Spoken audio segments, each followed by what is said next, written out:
Hello, hello. We're back. We're gonna play some more Dawntrail MSQ. I'm very excited. Um, I got my red mage up to level 93. I believe turning in this main story quest will get us to 94, so we'll have both a DPS and a tank.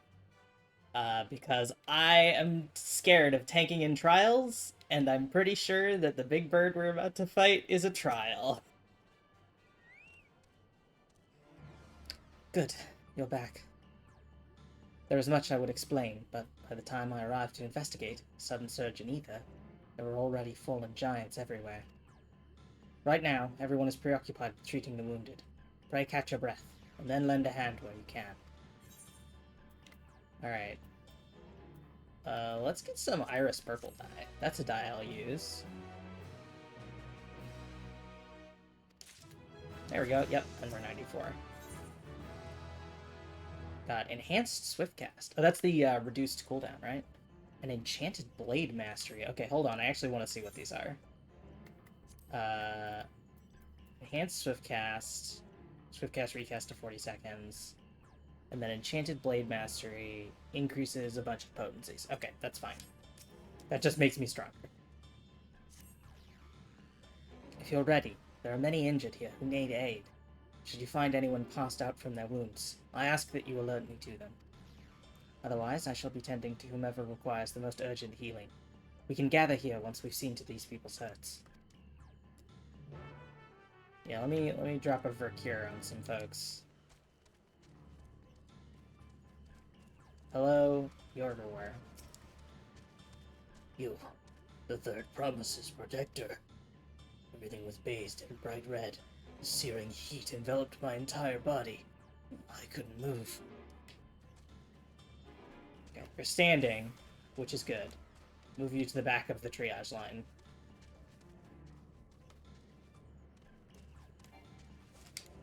I can get on my horse. But then the music is really cheery, which does not feel appropriate. Let me zoom in a bit on my map. I've been doing fates to get some levels. Okay, you're not standing.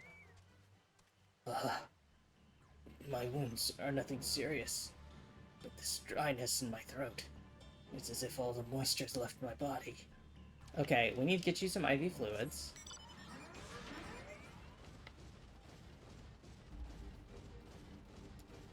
Who else we got here? Zerferlar. Hello, Zerferlar. Everything burns. The touch of cloth is agony. Yet I will live. Leave me. There are others in more dire need of help. Okay, you are actually going to go to the top of the triage line. Or closer to the top. Because you're doing the, like, I'll be fine, it's nothing, but then it's also, like, you can't touch anything. It sounds like severe burns.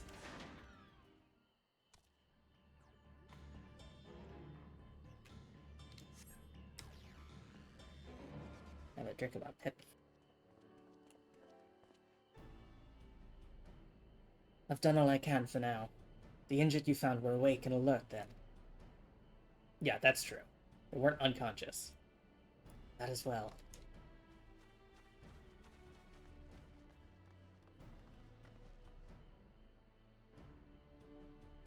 We've left the injured as comfortable as we could.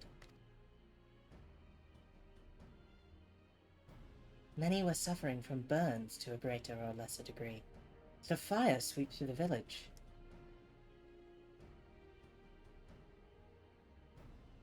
The details are unclear. Once I'd healed the giant attacked by that mountain bird, group's leader, Vorpolor, I believe they called him, bade me depart. It was then that I felt an intense wave of ether and returned to find Waller's echo in this state.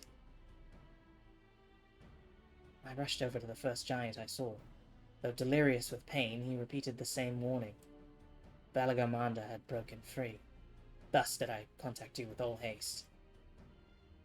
Well, we're going to need more information than that before we can deal with the situation. Yes, we should speak with the temple guard and see what's become of the Sky Ruins prison.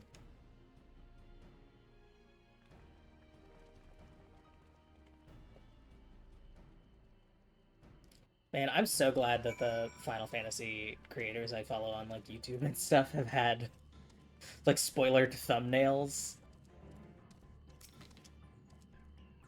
Cause like I saw like Extreme Trial 1 guide, but it was blurred, and I was like, oh, thank you for blurring. A luminary grants you entry and awaits you within.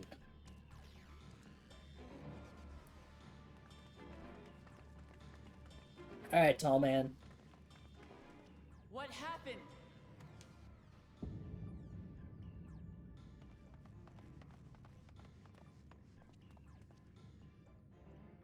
So it's true. The ice has failed. Surmurwar, tell them what you told me.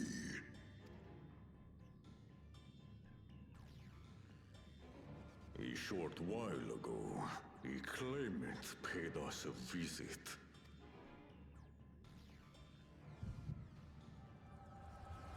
Oh boy. At least we're getting... I mean, this is the first echo we've gotten of 7.0. Who enters this hallowed hall? Yeah, of course it was him. Ah, a claimant. Oh, and here we have the mighty Valigarmanda. A terrifying Vitral. With every awakening, it has seared its ruinous name into the memories of a new generation.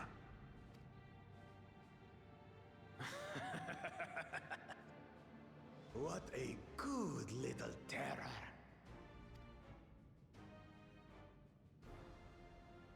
You've stayed napping right up until the day I needed you. Explain yourself.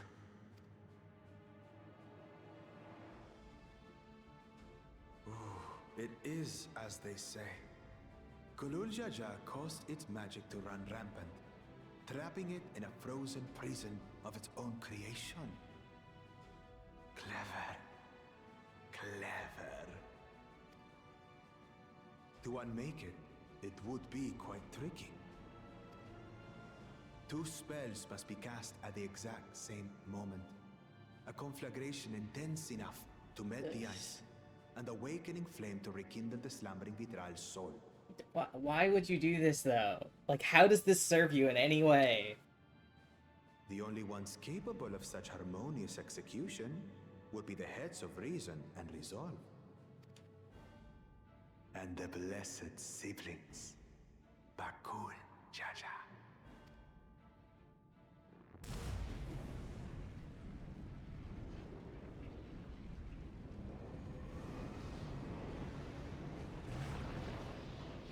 You mustn't! Like, why? But Like, I just to already fight it? have Like, just to fight it? But you're not gonna rise fight and it. rage, little terror. You're gonna make us fight it, so why? I guess to delay us? But, like, if this doesn't disqualify you, I feel like... Like, what does?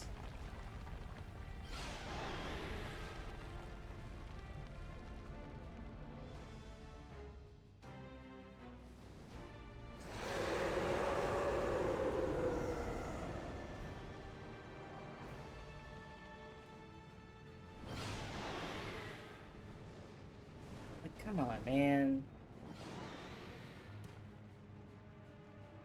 I might have overdone the fire a bit.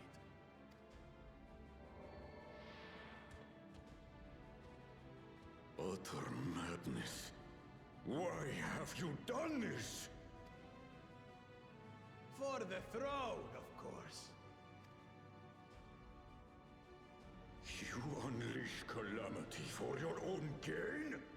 Have you any idea how many may die? Wreak havoc, Valigarmanda. Live up to your legend. No answer. Just, oh boy, I hope they do. Like, come on, man. In what way is this getting you closer to the throne? Like, aside from weakening your opponents. It doesn't exactly engender us to you. A messenger to Tuli Yolol has been dispatched. The Landsguard will send a contingent, I am sure. But there is no telling when they will arrive. Idiot! This monstrous act is a step too far, even for him. So, what's the plan? If we leave the withdrawal to others, it will be a massacre. Some might call it the wiser choice, if I don't want to fall behind the competition. But I could never live with myself. And my supporters deserve a better ruler. So that's that. I will stay and fight Valigarmanda. Not alone. This is an enemy so powerful that even my father failed to slay it. Alone, I don't stand a chance. Okay, good. I understand you've no obligation to aid me outside the right of succession. But for the sake of Urkopacha and its people, I beg you, join me in this battle.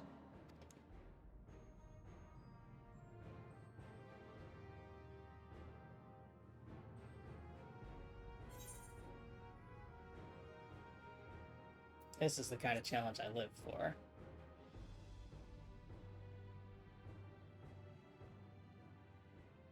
This is what I'm here for, baby. Drawn to the chaos. You're as bad as Papa. Don't worry. The Sky Ruin should prove a big enough challenge for all of us. Far be it from us to abandon a dear comrade in her time of need. Dear comrades now, eh?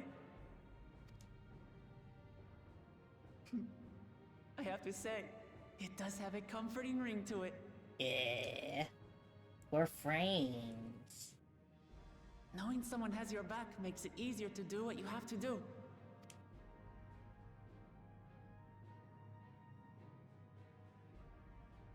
We're all friends and we work together. Except for Aaronville, he needs to not fight in this. Aaronville stays in the back. And what will we do? One committed to winning the contest above all else would race on ahead.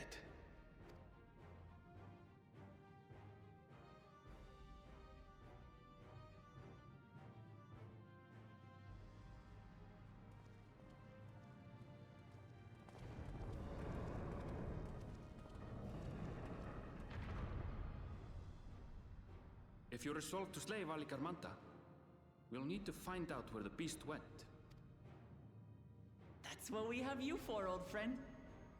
Yeah, what's up, Captain Tracker? Get us there.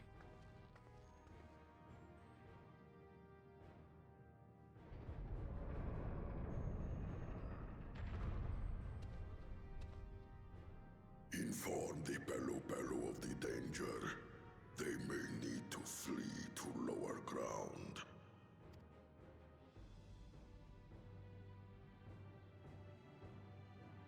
God, I love their stupid fish eyes. I was thinking about this. I think I just love a big beast guy. Right? Like, I love the Mamulja. I love the Yakoi. I love the Amalja. I just love a big sort of lizardy fish guy.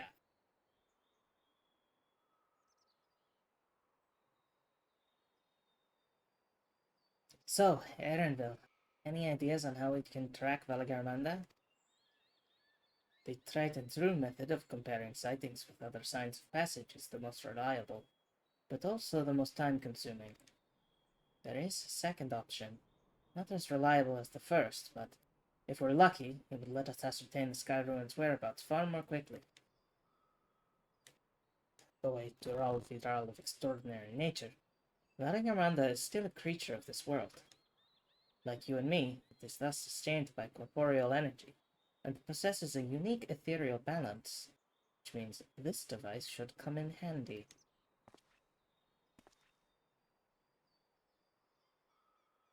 Do you have the weird goggles from ages ago? Weird Charlene goggles? Oh my god, what? It's a cursor. A floating hand? Now's not the time to be playing with toys. This is no toy. It's an ether seeker. As the name suggests, cleaners use it to detect the ether of living beings. And you've had that in your pack this whole time? I can calibrate it to follow a specific ethereal aspect. The problem with Valagamanda, however, is that it can shift freely between the elements of fire, ice, or lightning.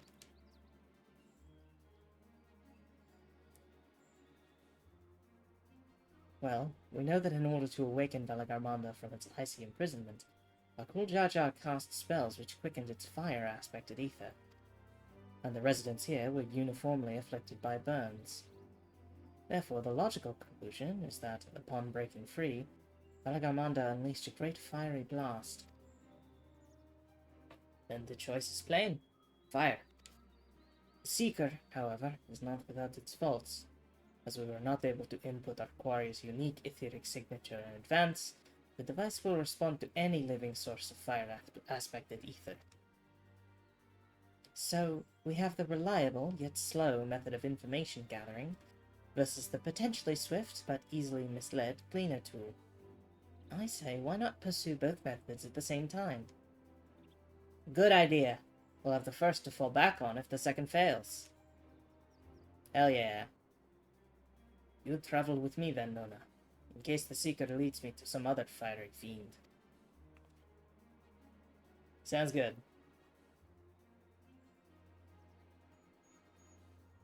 The rest of us can stay behind and talk to eyewitnesses.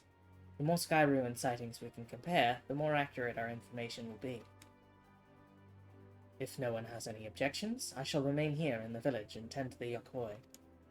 Very few are seriously injured, but I'm wary of wounds inflicted by a creature like Valagamanda.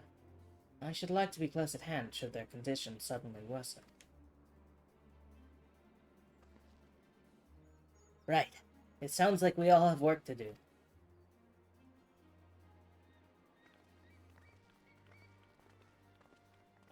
Hell yeah. Let's follow this cursor, baby.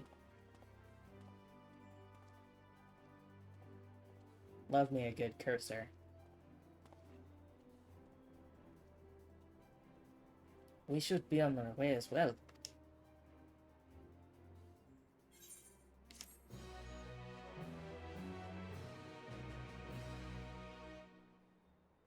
Let's go. Let's go. Please specify desired ethereal aspect. Alright, Arundel.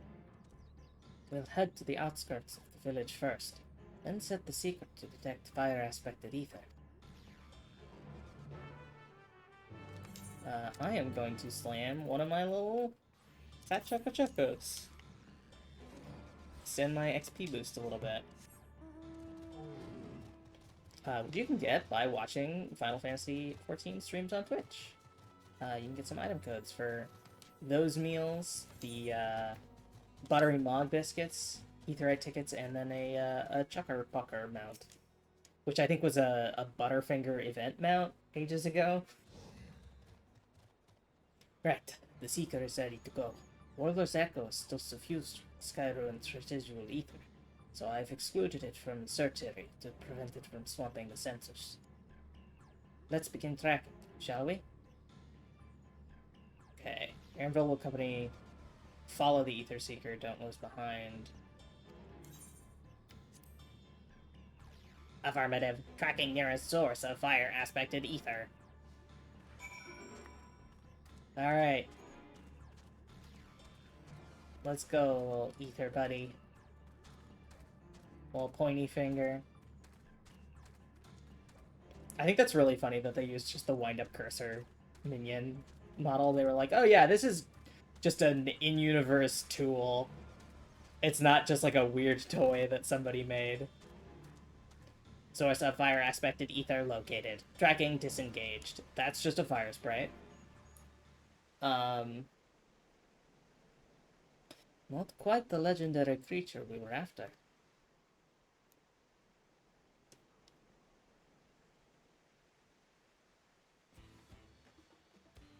Would you mind dealing with that fire sprite? We'll continue to confuse the Seeker if we leave it be.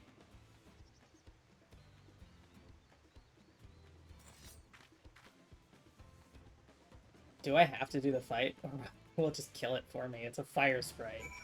Yeah, I do have to fight it.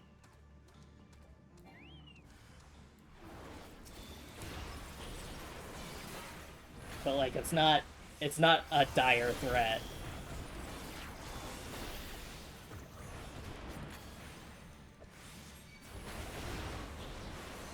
Should probably get my combat UI up.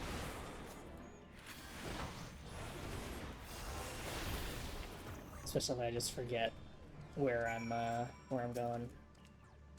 And then the quest. Necessary measure, I'm afraid. Cool. Let's go to the next one.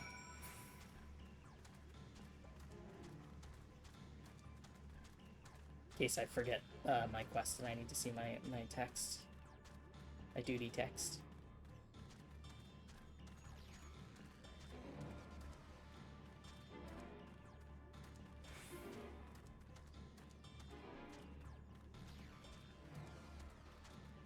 Man, I get why this thing moves at this speed. Because it has to be slower than your run and faster than your walk. Okay, that's like a Phoebid of some description. But it is really annoying. I guess I could always, like, slash follow. But... oh, it does look a little different from the Phoebid. Its head is a different shape. Yeah, cool. I'll beat this one up.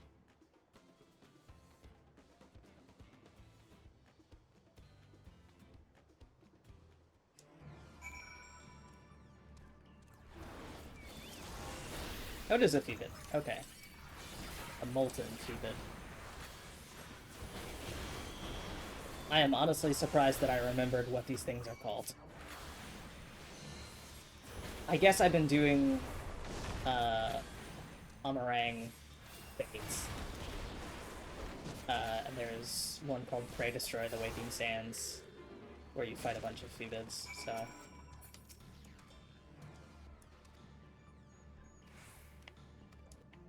Alright.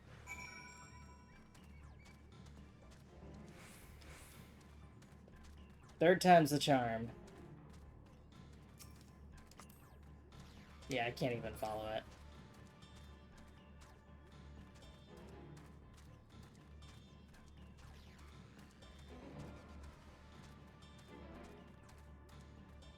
Yeah, don't take us to the other molten Phoebids. Oh, this is just the... this is just the pit. Unless this is a new pit.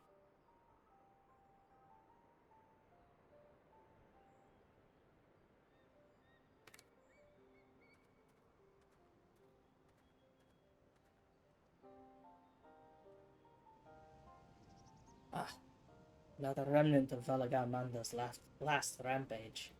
The greatest flames registered to the Seeker as corporeal ether.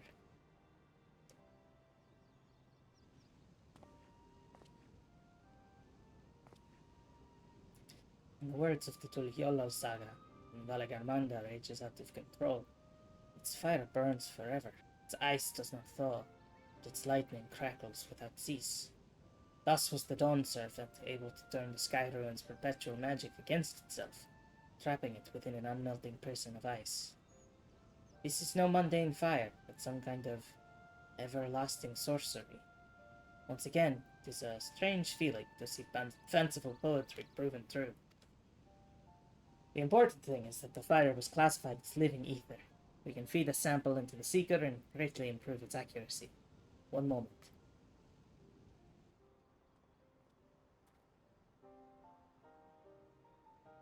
Look for this, but big.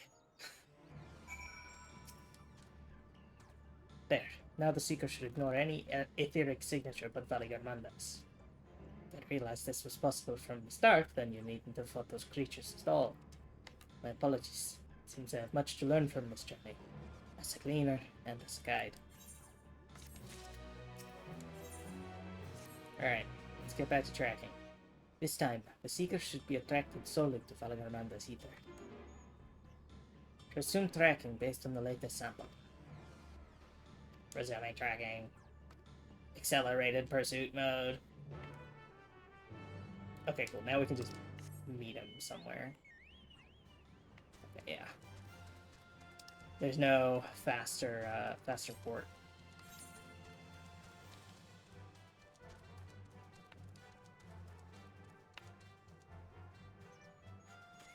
There we go.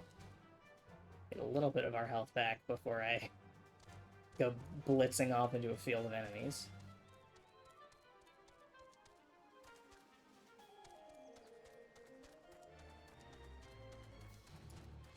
Okay. I mean, I assume there's one spot I haven't, like, been on this map. I assume it's there. Good. The Seeker was drawn directly to the Sky Ruin's fire. Now we know we've set the correct parameters for its ethereal aspect. I'll try increasing the threshold for ethereal concentration. That should direct us to the Tural Vidral itself.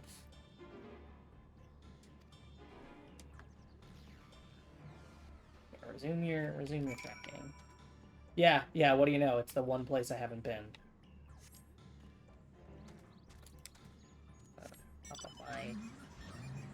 Hop in my car.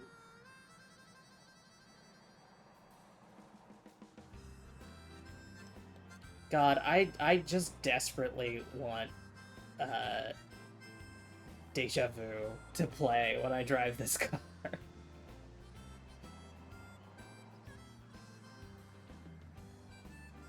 Or like Tokyo Drift or something.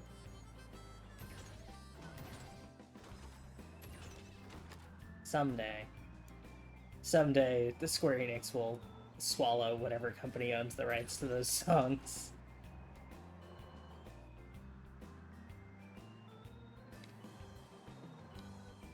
Okay. Uninjured Yakoi. I think we'd notice if Valigarmanda was inside this passage. Let's head through to the other side. Oh, it's like green in there.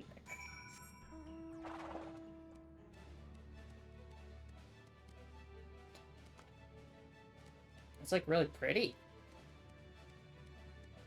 It's not like craggy and rocky. Nice.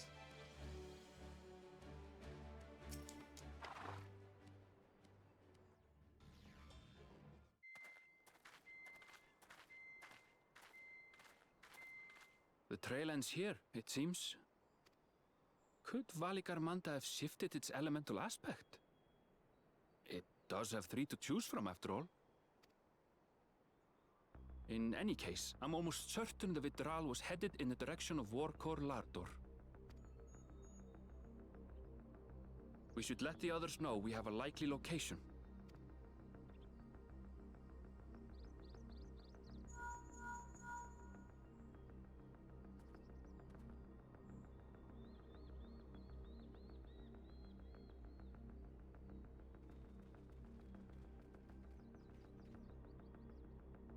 Alphino is assisting the Yokhoi with their evacuation. He thought they could use a healing hand with the injured. So where is Valigarmanda? Warkor Lardor. Its stratified layers contain a wealth of crystals, said to be the source of its many-colored glow. Crystals? After 80 years of imprisonment, the Vidral will be in dire need of sustenance. It would have been drawn to the mountain's energies. Rainbow Mountains. So Valigarmanda seeks to replenish its ether. Rainbow Zone. Then we'd better not give it the chance. Stop! Is this Conquest guy? Conquest Yakoi? Yes.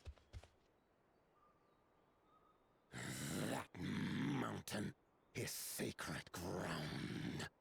I forbid you to set foot on it.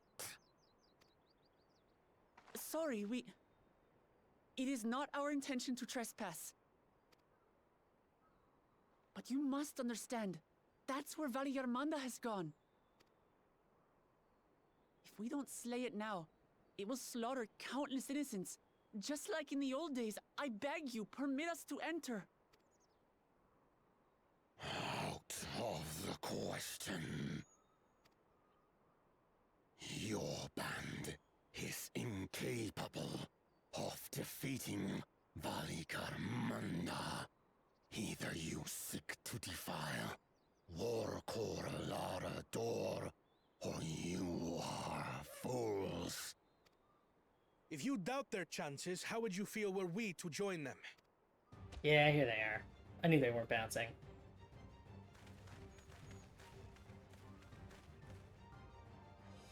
The monument to Valigarmanda's defeat bears the names of 7 heroes. With our forces combined, we also number 7. If you don't count Erenville, which we shouldn't.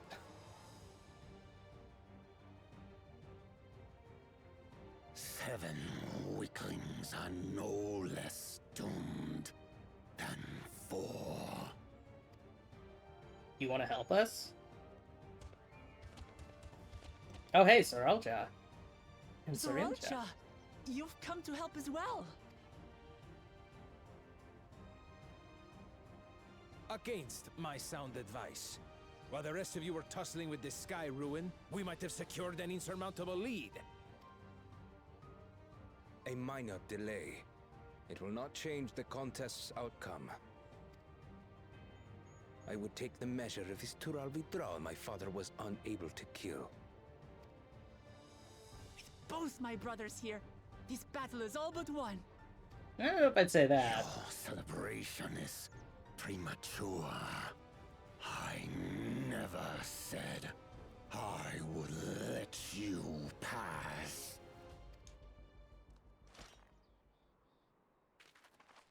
Brother, no!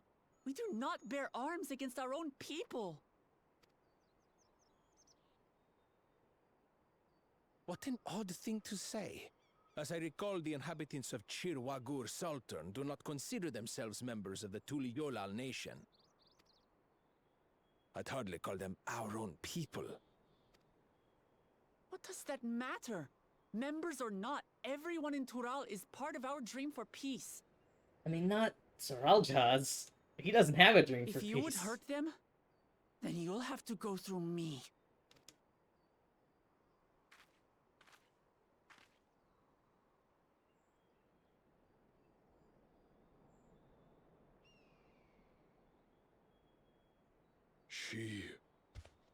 She saved me from the mountain bird.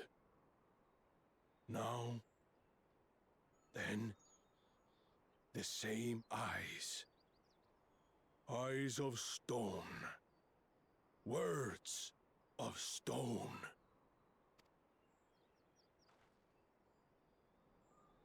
We are still in her debt. This is true.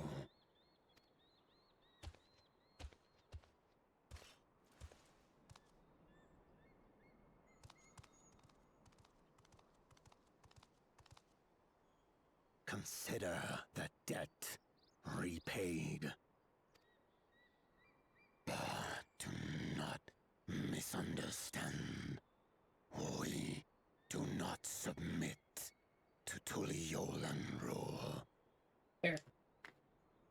Aye, you've made your point. We can talk more once the contest is over. I ask your name. Wuklamat, protector of peace, and soon-to-be Dawn servant.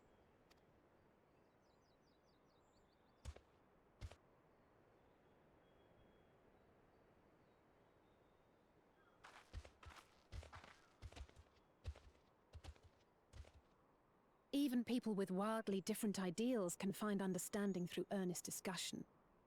I believe that, wholeheartedly. As do I. I won't give up until we reach a compromise. Hell yeah. Assuming you survive, my old bones and I will be waiting here for the true heir's return. He's old? Your thoughts have always been a mystery to me, brother. But I'm relieved to see you put aside the contest for the sake of the greater good. Our nation is a fortress, and its people the bricks with which it is built.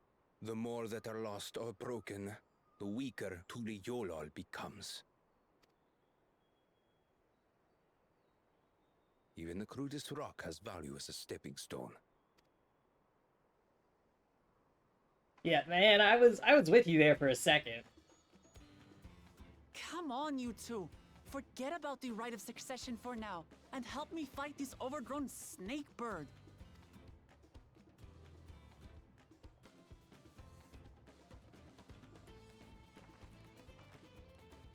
I don't care how strong the Sky Ruin may be. We're going to put this menace down for good. Hell yeah. Let's do it. Let's go kill a snake bird.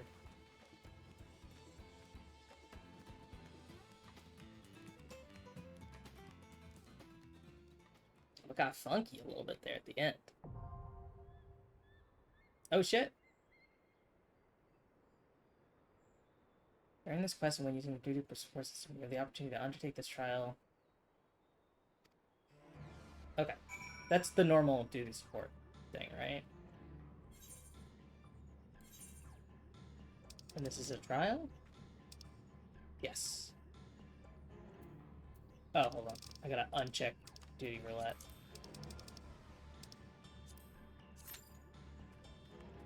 Oh, awesome. 6-minute queue time. In the meantime, let's see what ether currents are here. Oh, there's one literally right here behind where the map was on my screen. 2 servings of maple teriyaki. I didn't even realize I got some maple teriyaki.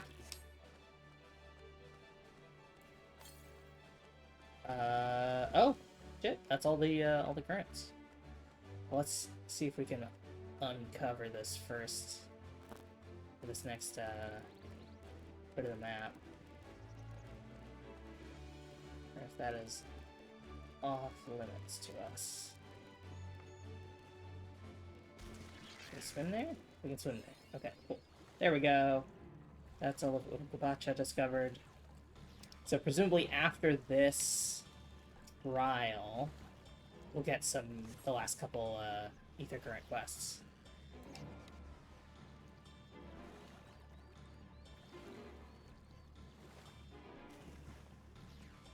Okay. So in the meantime, do I have hunt targets here? Yeah, I have Sorrow and then Chabameki, which are both down here-ish. Right?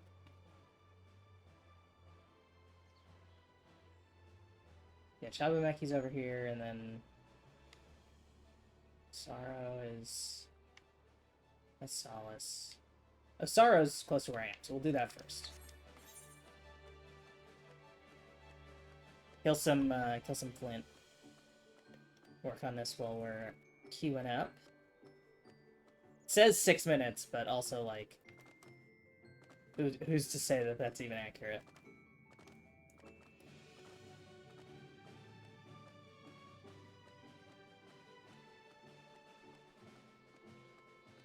But I think there should be some flint around here to kill. That's all Minotaurs. Like, Sorrow is supposed to be around. There's some. Okay. Kill these ones up here. I don't even remember how many I'm supposed to kill. But this will get us an XP.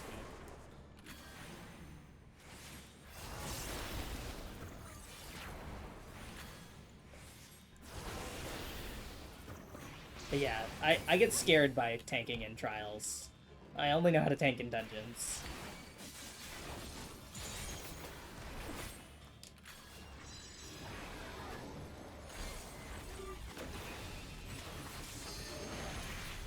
Oh!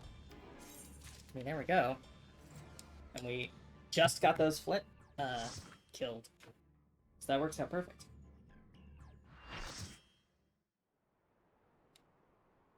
Oh, it's a rainbow. Let me real quick drop a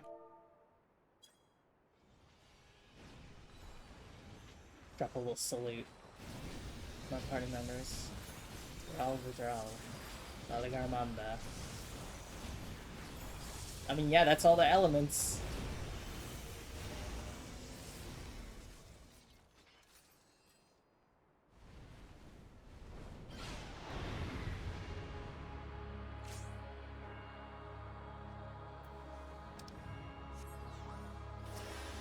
Oh, it's big. Its hitbox is very large. Actually, unselected so I don't accidentally start auto-attacking.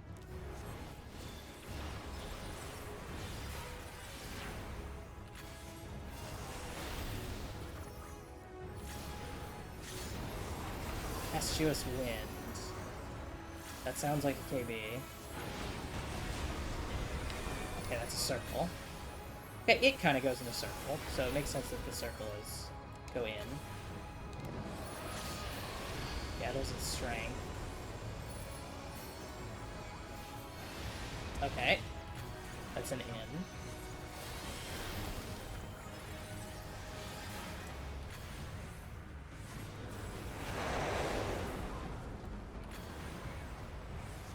Another circle. Okay. So it's pretty based in the motion it's doing. Wide open beak. That seems like a laser. Oh, no, it's a cone. Oh, good to know.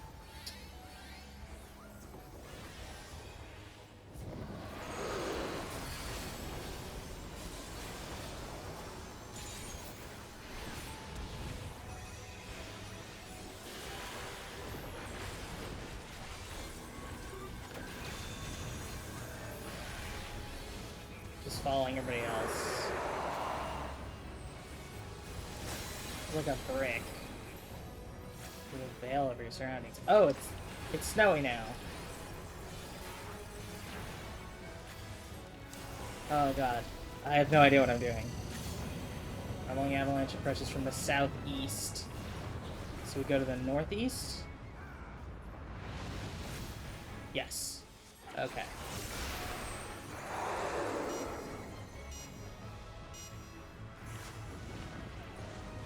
Okay, so you move.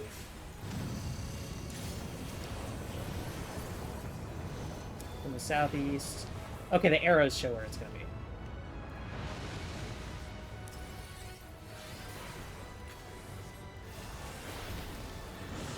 But yeah, it's got the play button, so you want to move when you get encased in ice. Is that's cone? Fuck. Whoops.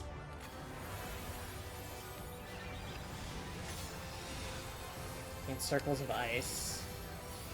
Those look like they're gonna shoot out little lasers? Yeah.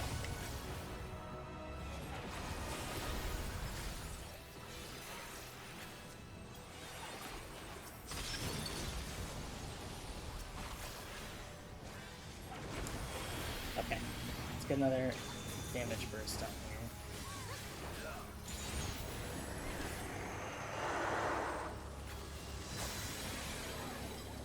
Phantom Veil. Oh, we're up.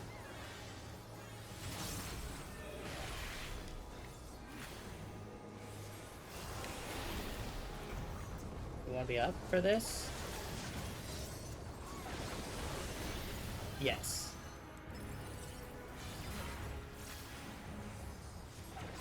Presumably there's something we want to be down for. Hail of Feathers we want to be down?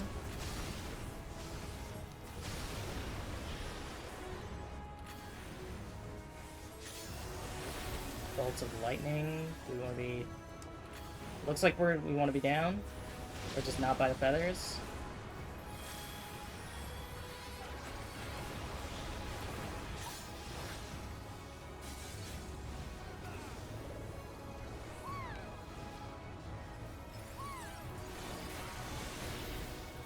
Cool. Disaster zone.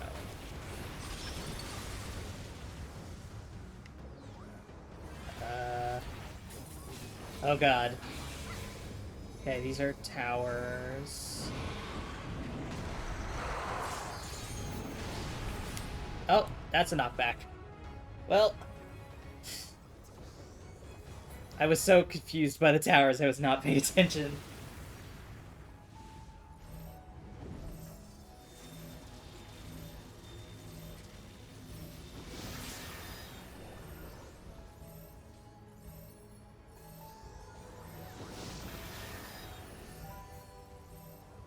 Okay, cool.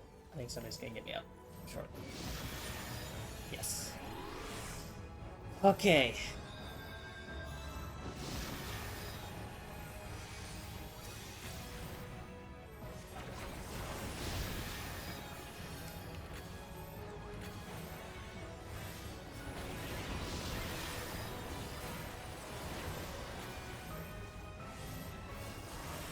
It's charging up Ruinous Power, which I don't want.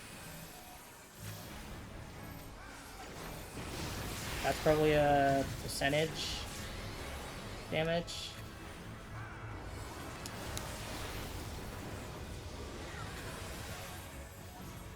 Just drop a attack on us.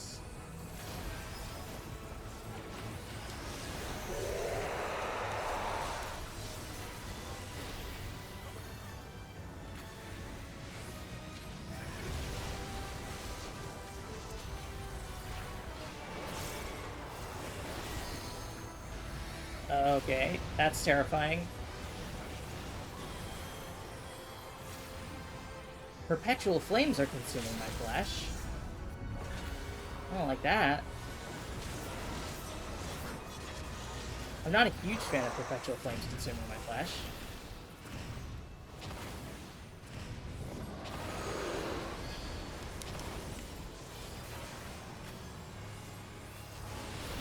Okay.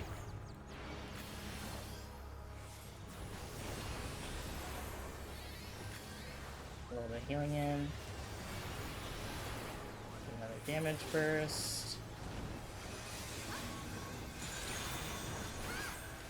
Okay, this is the ice veil.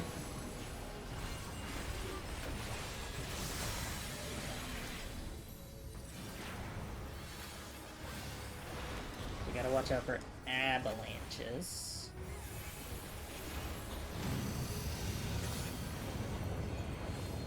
Avalanche there, and then... Cool.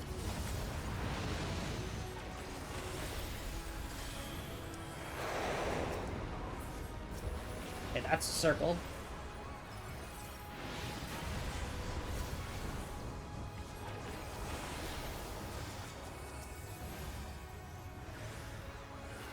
I did not mean to swift cast there. Okay, move.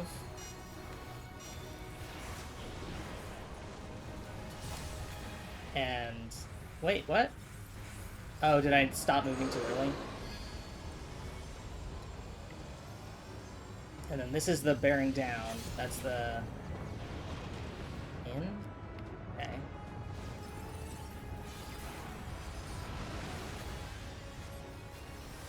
Health.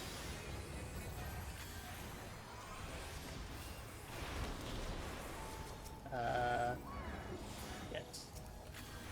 My swift cast is busted. Okay.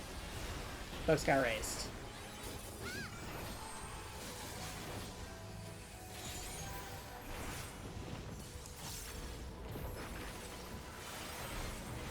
Okay, come on. We're close, 20%. We can make it through this. Sky Ruin? That's the name of the guy! That's worrisome. Oh, it's this one. Okay. So we want to be up for the... Oh, so we want to be here.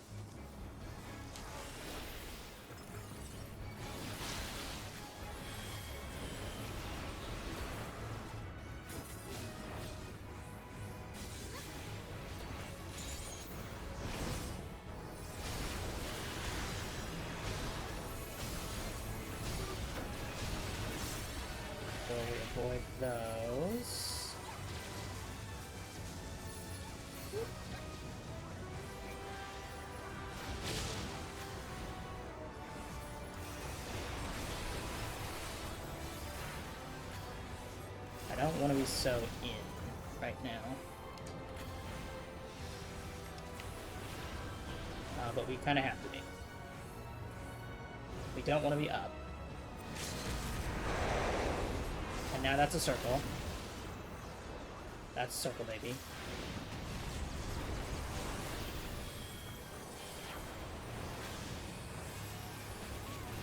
Okay, somebody LP'd. I literally was not paying attention to the limit break. Disaster zone.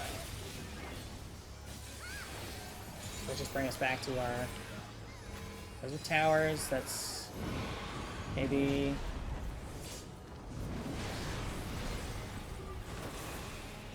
Okay. Whew. We did it. I don't totally understand all the mechanics for that, but...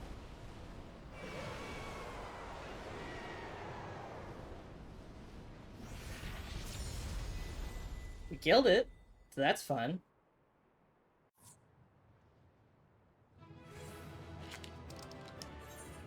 And commend the healer. Always commend the healer.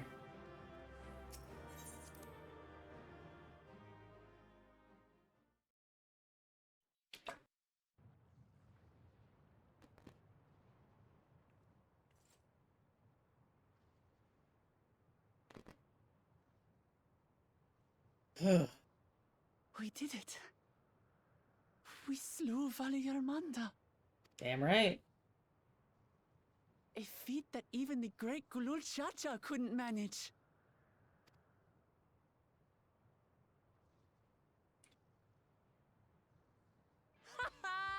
For you, Papa!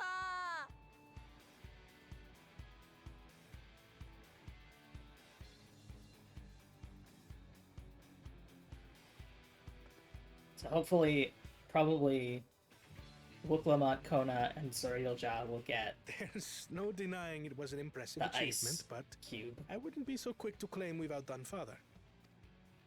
Yeah, it was pretty weak. The Vidral was weakened by decades of imprisonment. Had we faced it in its prime, we wouldn't have fared a fraction as well. How can you say that? 80 years couldn't have made that much of a difference. Could it?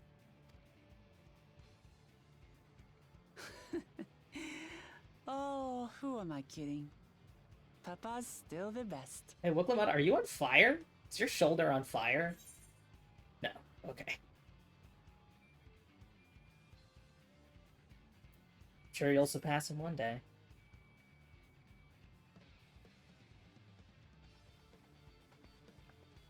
You're right about that. Just need a few more battles like this one under my belt. Okay, it was a flaming crystal behind her.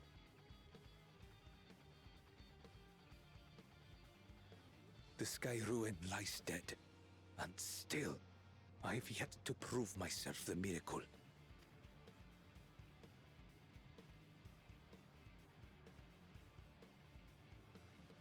Well, I suppose we should head back and join Erenville.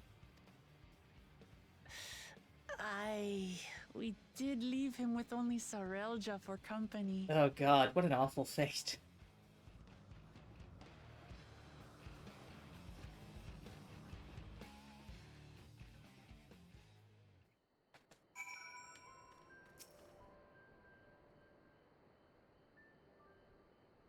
Your proud expressions bespeak a successful hunt.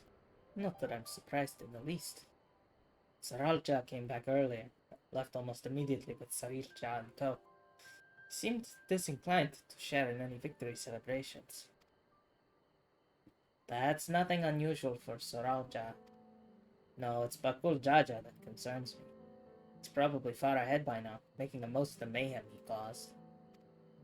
I still can't believe he did something so evil just to slow us down. If we hadn't slain Valiarmanda, it wasn't only Urfacha at risk. It would have been deaths across the entire continent. I'm more certain than ever that Bakul Jaja cannot be allowed to rule. I have to catch him and take back my keystone. I think, Rid. It's been a hot sack. It's been a hot sex. The Yokoi must still be anxious, wondering where and when Baligarmanda will strike next. I suggest we hurry back and allay their fears. Alpha knows as well, I should think. Yes, you're right. We shouldn't let them worry another moment.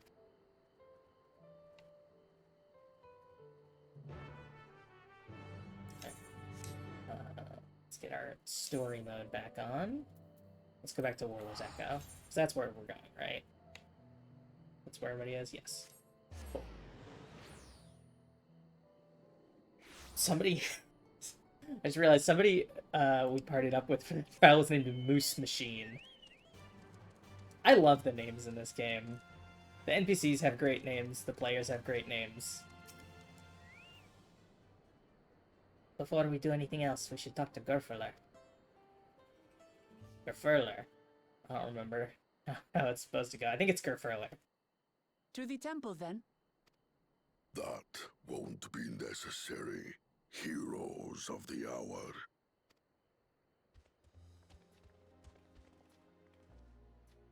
Valigarmanda is no more. Yours is a victory worthy of song.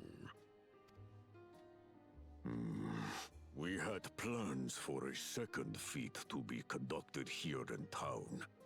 But the recklessness of your fellow claimant has rendered them pointless. A second feat? The Lay of Ice, right? The feat of ice. You are to fortify Valigarmanda's prison. How shall we proceed, High Luminary? What more would we test, Zulmurwer? They have defeated the Sky Ruin and saved the gods know how many lives. If they are not worthy heirs to Kulul Jalja, then no one is.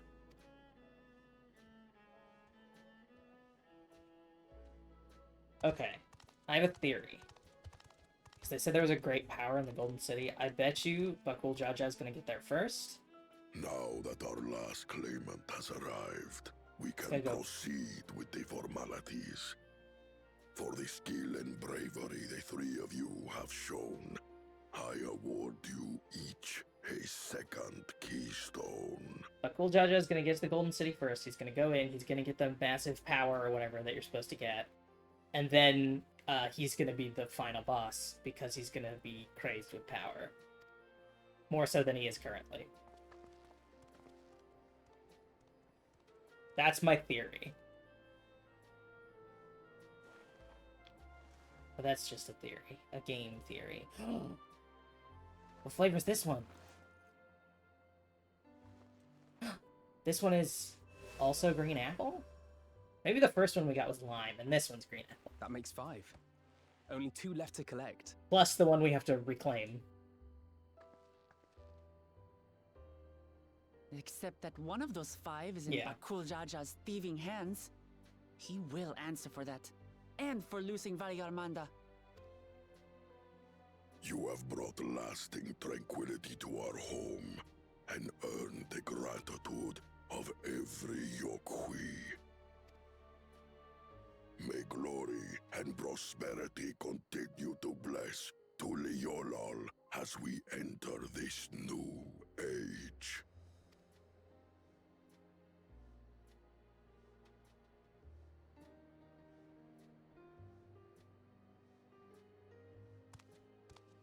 And Stral Child is like, cool, next one. Don't care.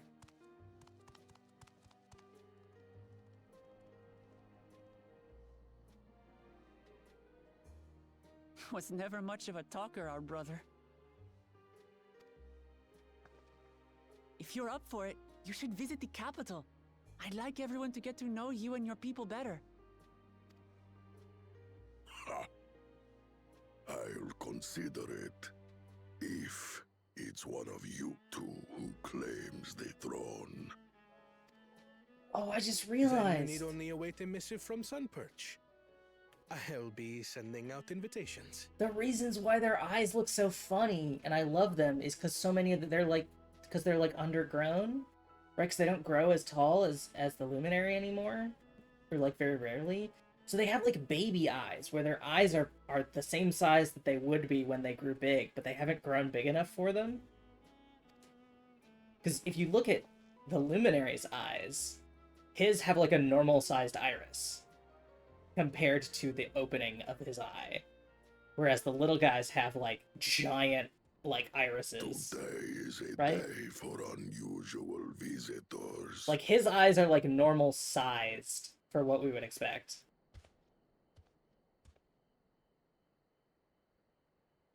And then was it not? And then like that's the same size iris on a smaller body. Oh god, then their eyes must fill like the majority of their head cavity. The majority of their like skull cavity must be eyeball. Because the eyes are the same size, right? Because especially with humans, like your eyes don't grow. You have the same size eyeballs at birth as you do when you're 90. I doubted you could slay Valikarmanda, but the quiet skies proclaim your triumph. Had the Vidral been suffered to roam free, it would have terrorized us all.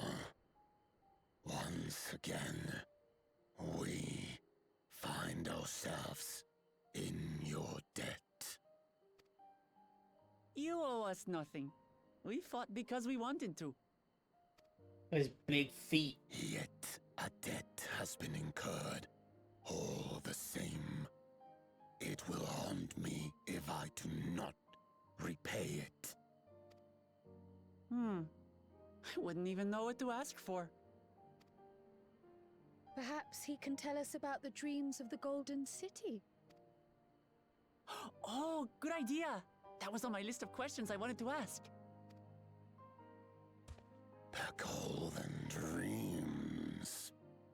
Yes, we have records of our forebears and their visions from the time before the Shaktural expedition. What did your forebears see? A heavenly land, suffused with a golden glow. Its people lived as gods, never aging, never dying, free from hardship and conflict. Oh. I don't know why I didn't put it together that maybe the Golden City is free sundering.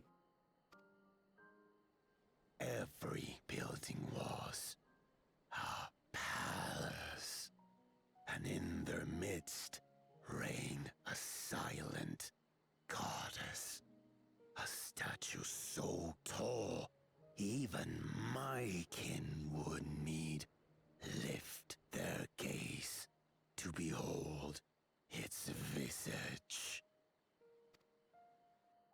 A statue of a goddess. That's new. And they were granted a vision, that's the echo. Aye, and compared to the abstract imagery we'd previously heard, this was a detailed description. The dreamers were consumed by their visions, compelled to seek out the paradise they'd been shown. They journeyed to Shaktural, where they died in droves. Those who go in search of the Golden City do not return. The tales Book Evu shared may have been rooted in historical fact. Perhaps. Who can know the truth of it? Once our ancestors left the forest, there were no more dreams, nor dreamers. The forest? What do you mean? From the very first, the Delegations were set to visit only those who worked the quarries in Yaktel. Okay, maybe what's it called? But The stuff. after they were ravaged by disease and saw fewer newborns, Orosite. they were forced to abandon that territory. Once our people's withdrawal to Urkopacha was complete, we never again dreamed of the Golden City. So only Yokwi in that one specific area experienced the visions. Fascinating. Well, we're headed to Yaktel next. Maybe we'll find out more when we get there. Thank you for sharing your stories with us. I do not require gratitude. I merely repaid a debt. Farewell, Wook Lamat. I do not think our paths will cross again. Bye. Bye, Warperlore. Nice talking to you.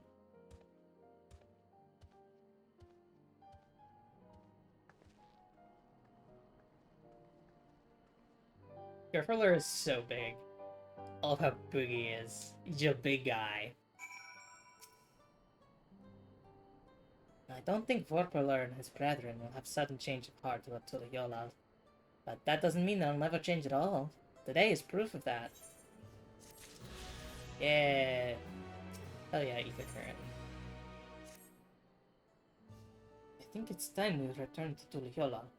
After scaling Tural's tallest mountain and battling a legendary beast to the death, even dauntless heroes like you could probably use a rest. In any case, there are preparations to be made before we can visit the next destination laid out in the saga. The respite would be most welcome. I believe I hear the forward cabins calling our names.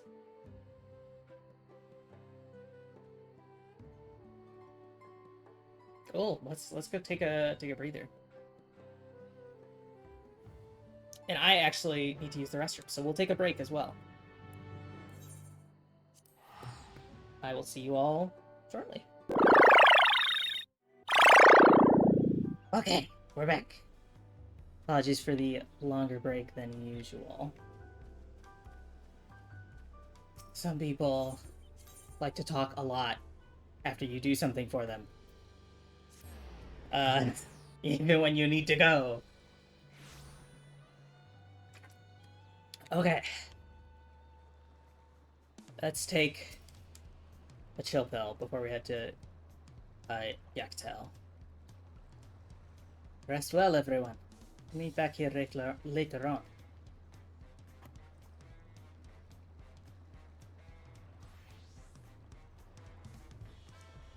I have a small errand to run in the city, so I'll leave you to recover. Will you be heading to the palace, Wuklamat? Wuklamat, did you hear me? Lost in her own little world, it seems. Well, no matter. I'll be back soon enough.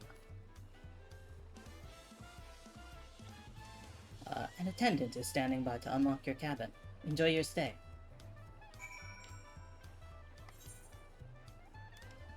Oh boy, the fact that I have to walk to the cabin... Are we gonna get a several cutscenes are going to play in sequence warning?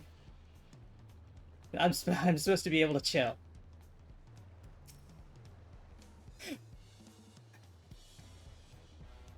Welcome back, Mr. Sro. Your cabin is just as you left it, minus a light layer of dust. Excuse me. Okay, just regular cutscene.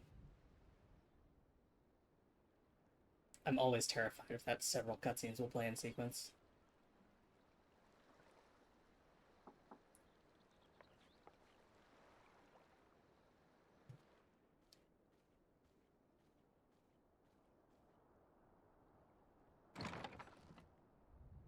Hey, look, You Lamont. have a moment? Yeah, come in. I'll go kiss her on her little snoot.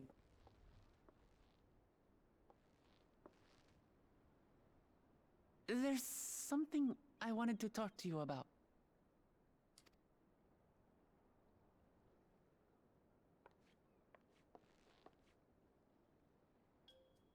So,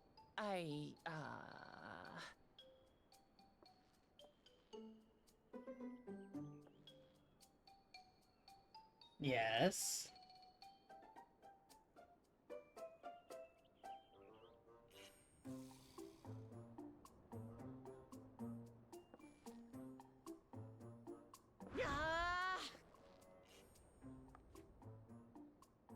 It's just too stuffy in here, that's what. We should go outside. Aye, a nice walk in the fresh air, that's what we need. Hey.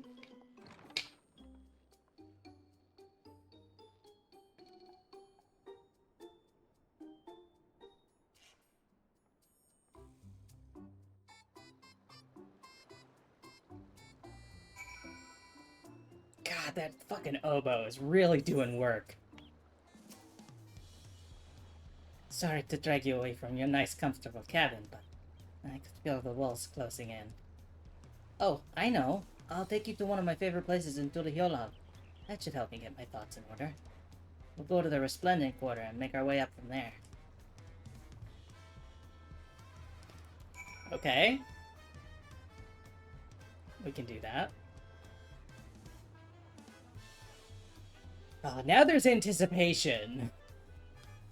Now that she's like, I have to tell you something. Not here! Okay.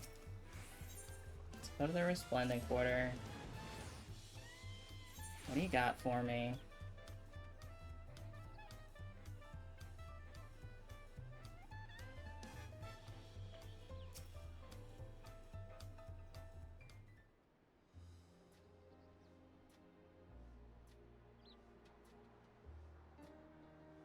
Beshua, what are you doing up and about? Is your back feeling better? It's much healed now, so don't make a fuss. Besides, I can't be lounging in bed all day while you're out fighting your hardest to win the throne. You're the claimant with the greatest love for peace. I love this nation of ours, and lending you my support is the least I can do.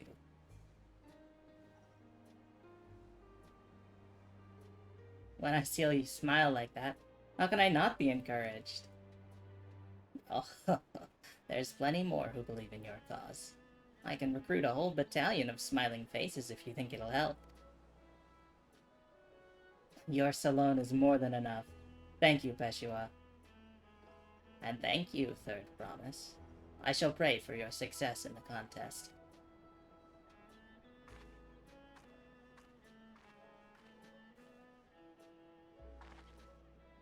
All those smiling faces. Hey, what's up? I've been here the whole time. Ah, sorry, Nona. I'm getting distracted. Just that with the progress we've made in the contest, even these everyday encounters feel that much more special. Good. Value that. Lean into that. It's a good trait for a ruler. Do you think we can take our time and maybe wander around a little first? Then we can head to that spot I was thinking. It really does feel like she's taking me on a date and we're gonna end at like a romantic, like, scenic vista.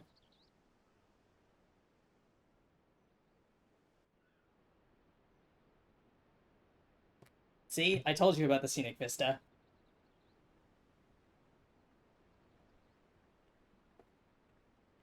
Angle my fan slightly. It's getting hot in here.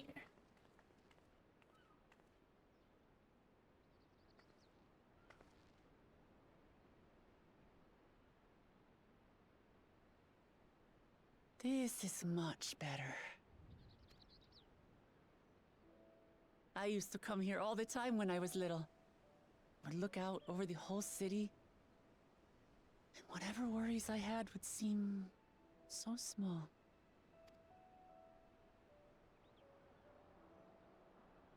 Do you remember what I said at the top of Warkor Zormor? That I would fight to preserve Papa's peaceful Tural?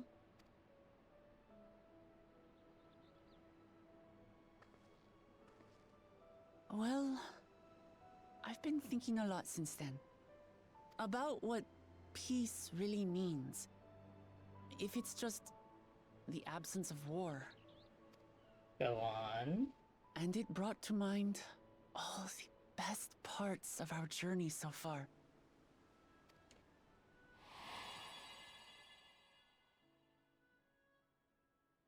I love the Hanu smile. It's so cute to me. Little bird smile.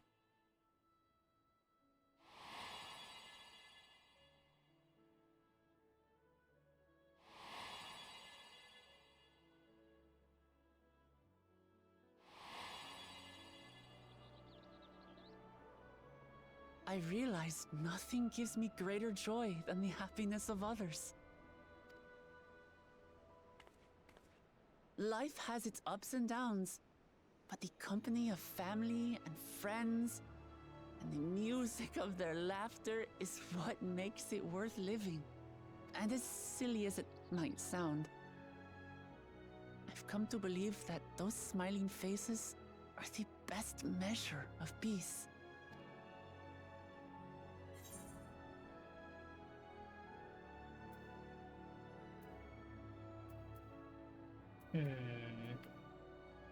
That's the sort of thing I'd expect you to say. It feels the most appropriate, but it feels like maybe a little pointed.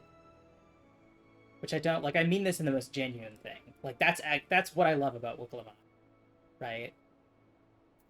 Ideals are nice in theory. She does kind of need to be tempered, but this seems like a nice moment. I don't really want to crush it. And then like you wish for a world like in the Yakubo's dream. I guess if we're talking about like a pre-sundering.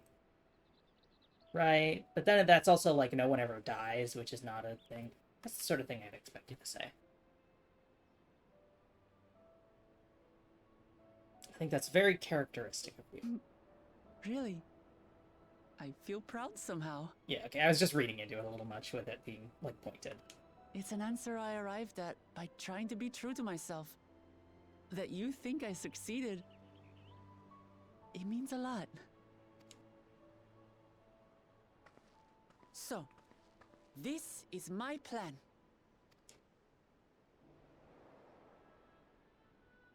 When I become Dawn Servant, I'll build on Papa's peace. Our people will live together in happiness.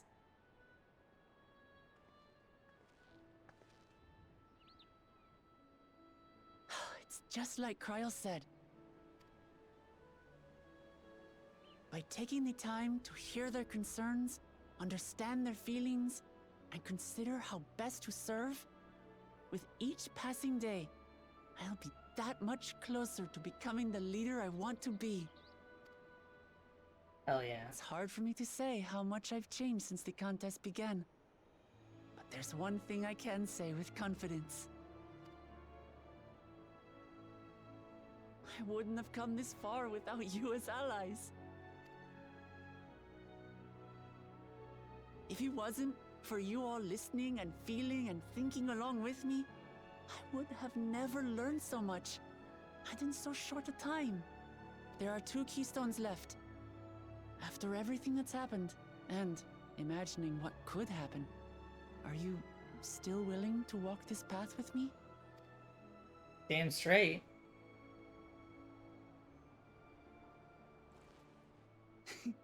Thank the gods for that. Well, I've nothing else to get off my chest. I need to head to the palace, but I'll see you back at the cabins. You sure there's nothing else? Sure there's nothing else you want to get off your chest? You don't want to say how cute you think I am? You don't want to say how I've been such an immense support to you that you can't imagine living without? No. God, I'm just fucking planking. Blanking in my battle gear.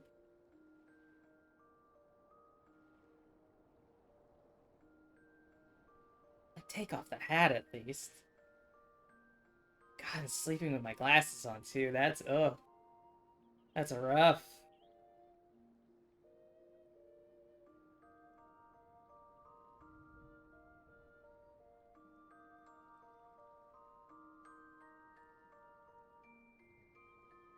What's up there? What's up there?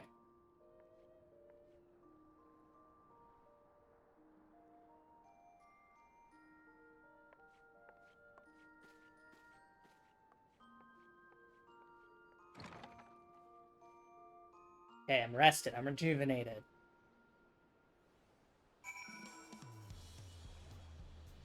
I'm empowered. Let's go. Let's see, Red Mage is at 94. How's Dark Knight? Dark Knight's a little lower. So we'll start pumping XP into Dark Knight now.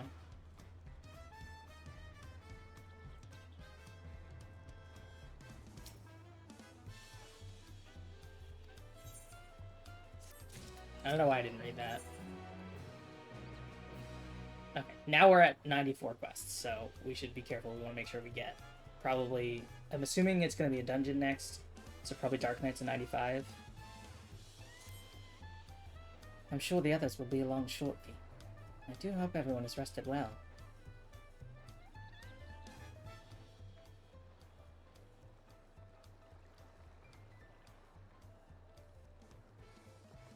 Sick. Everyone's back. We're all ready.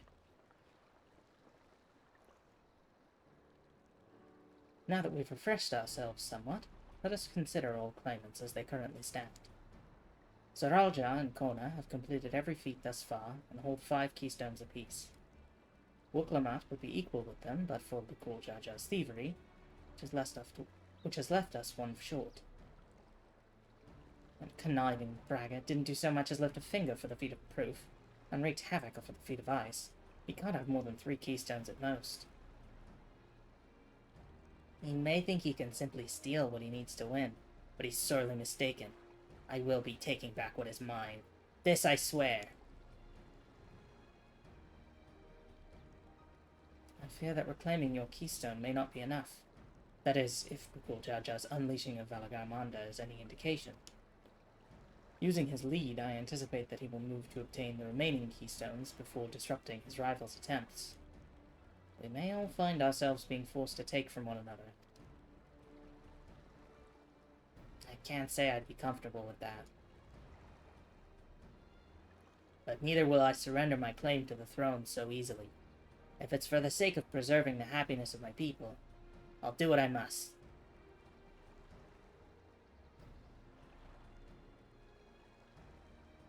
The last 2 keystones we require are those of the Lay of Repast and the Lay of the Brotherhood. The former depicts the cessation of hostilities between the Mamluja and Shral in the forests of Yaktel, specifically near a village called Kibrash. That's where I was born, if you recall. I haven't been back there since Papa took me in when I was a baby. Where the Lay of the Brotherhood takes place, however, is unclear. In the saga, it is said that a foreign explorer came seeking an audience with the Dawn Servant, but little more than that. Eoze has a similar tale. The explorer Ketenram befriended a 2-headed king known as the Autarch before commencing his travels across Turan. He journeyed here several times afterwards, but was ultimately lost at sea. At least that is the commonly held belief. Your 2-headed king certainly sounds like Papa. So this Ketenram fellow must have come to Tulihyolal.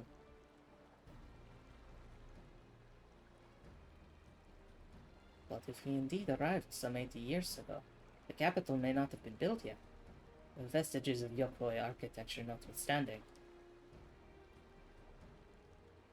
Wait, you said Autarch, didn't you? Then Ketenram must have met the Dawn Servant in Mamuk. Mamuk? Is that a city?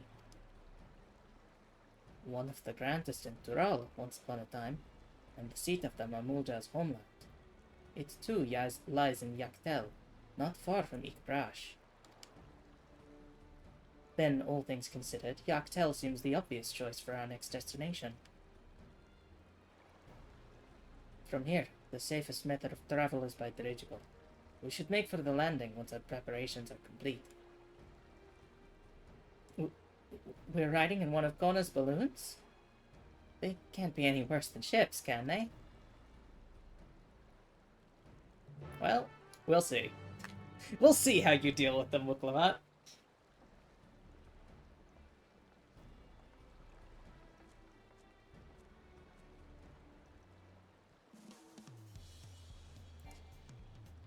Okay, can I go to dirigible landing? There we go.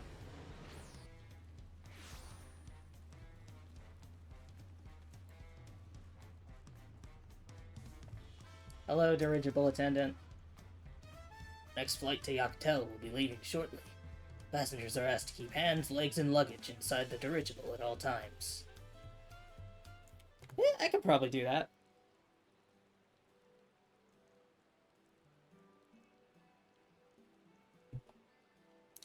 Are we sure that thing will stay in the air? All the way to Yaktel?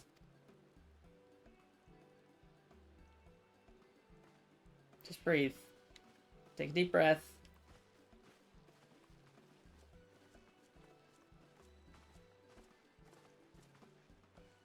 Are you ready? Bags packed and goodbyes said? There's no going back once we left off.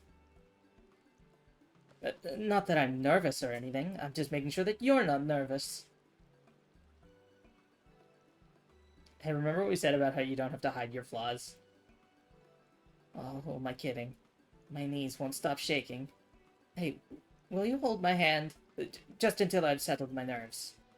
Yeah, of course. Of course I'll hold your hand. We're gonna hold hands on our romantic balloon ride. You're the nicest person I've ever met, Nona. I'll try not to crush your hand. There she is! Third promise, wait just a moment. Took me a second to remember Mablu. Hi, Mablu. Mablu and Tobli! Of course, I'll wait as long as you need.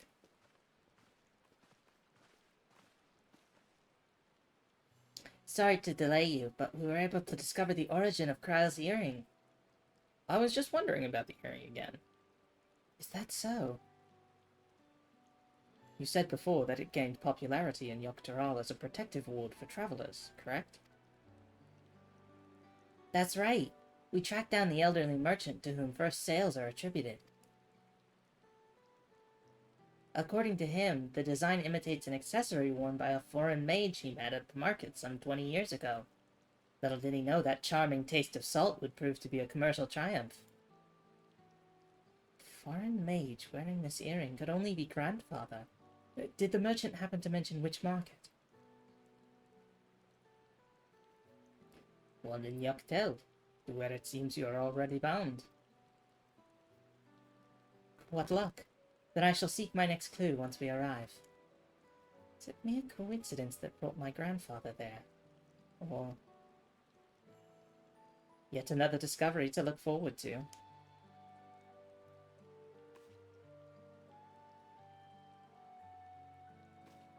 Let's do it. Thank you both for coming all this way.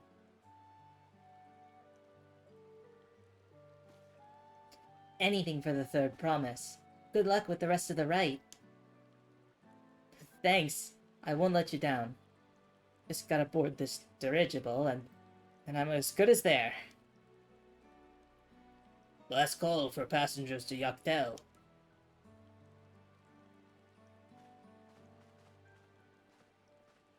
Bye. Thanks for coming and telling us about the earring. I really hope she wins. Yaktel will test her mettle, without a doubt. The next Dawn servant must be willing to bear the full weight of this nation's history, no matter how heavy it may be.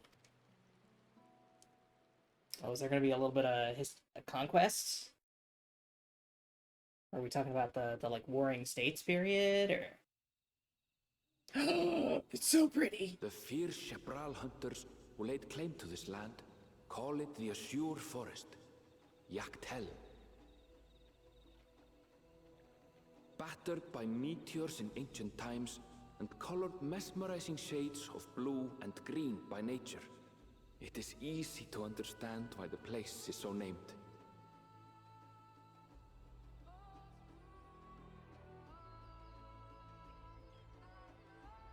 Oh, it's so pretty. Oh, look Lamont. It is here where the Shepral and Mamulja once battled for dominance, that the right of succession would reach its climax.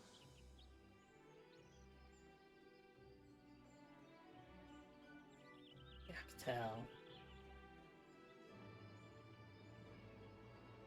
Oh, baby.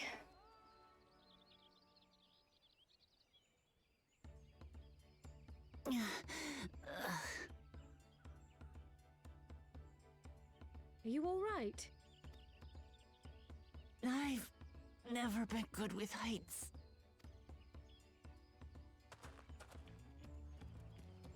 The vegetation is far denser than in Kozamauka. That's how you pronounce it? Kozamauka? Not Kosamauka? I suggest you pay more attention to the ground, unless you want to walk straight into a cenote. A cenote? Sinkholes filled with rain and groundwater. Many meteors fell here long ago, it is said, and after they struck the Earth, it became susceptible to erosion.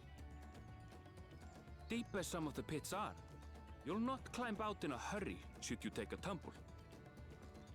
Oh my god, So there's quicksand. don't take a tumble. Don't take a tumble. It was one time. Is the Shabral community depicted in the Lay of Repast close by? Aye. We need but follow the path a short way west. Right. I can't stand here with my knees knocking forever. Let's get going.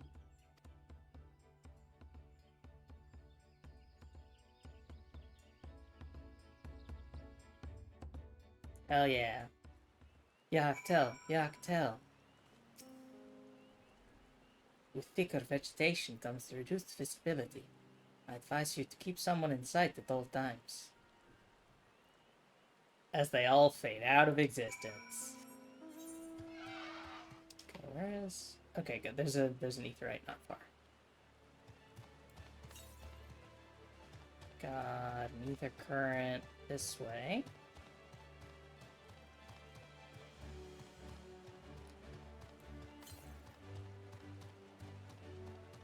There's a southwest still.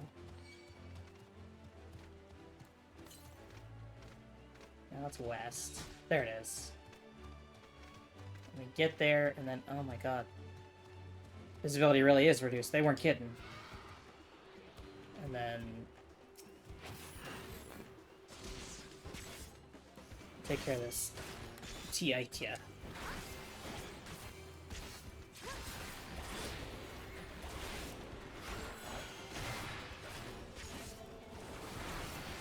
Get out of here, you weird bug. Can't even see what you are now that you're in the ether current. Like a squirrel bee? I think it's a squirrel bee.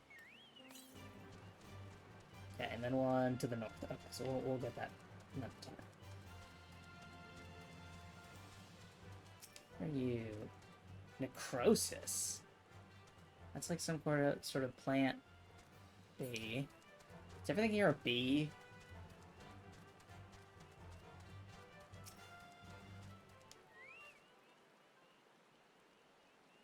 Good. Everyone's accounted for. Ikbrash is up ahead.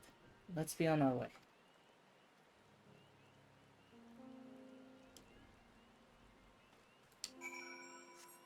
I have an aetheryte to attune to. Let's go. It's fine. I'll just burn down the forest on the way. Oh hey, I vaguely recognize this. I think this was in one of the promotional images. A shot of this. Different time of day, obviously it wasn't raining, but... Aaronville was not exaggerating about the cenotes. It would be a grueling ordeal to climb out from. Well, thankfully we made it here without incident. Let's not dally any longer.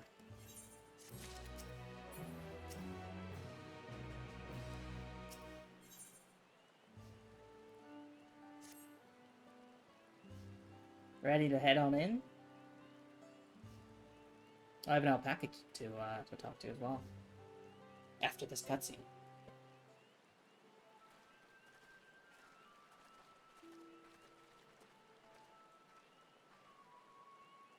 Our first task should be finding the Elector. Hopefully our relative tardiness will not reflect poorly upon us. Hey, are you the Elector? The third promise and her retinue, I presume. You presume right. I seek the Dawn Servant's Elector. Then come and join us in the Garden of Stars, at the village center. Everyone is waiting for you. Cool. Garden of Stars. Everyone? And who might that be? There's but one way to find out. Come, let us follow him. The Garden of Stars reminds me of the, on the first. The Shades Chosen. Whatever they were called. They were like, they had like a star stone that held their soul or something that they like consigned to a bowl when it got, when they died.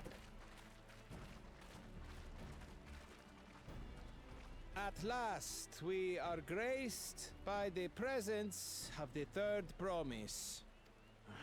If I'd known we'd be waiting on your mangy hide, I wouldn't have bothered with a Ligarmanda in the first place. You self-serving piece of weaver dung! Do you have any idea how many could have been hurt? Now that we are assembled, let us begin. My name is Hunmuruk. As Ibrash Rash, I have the honor of serving as Elector on behalf of my people.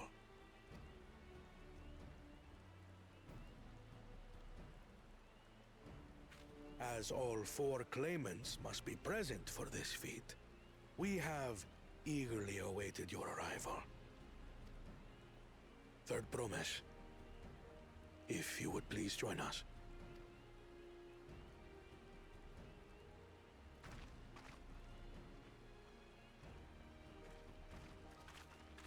Alright.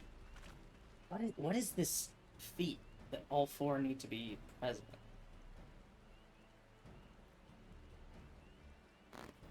Is it like a trivia contest? Thus far, you have faced each other as rivals. The feat of repast, however, will test your cooperation. Oh. You must complete this challenge in teams of 2. Okay. Interesting. What? You expect us to work with one of these weaklings? Be warned. Only the triumphant team will receive keystones. I advise you to cooperate with your partner. Teams will be decided by lots. Those who draw the same color will be paired accordingly. God, what if it's us?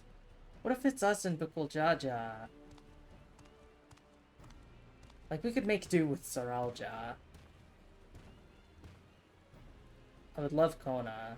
12 forbid Wuklamat is paired with Bakul Jaja. After all he's put her through, I wouldn't blame her if she did something rash. I might even help. Alize, you took the words right out of my mouth.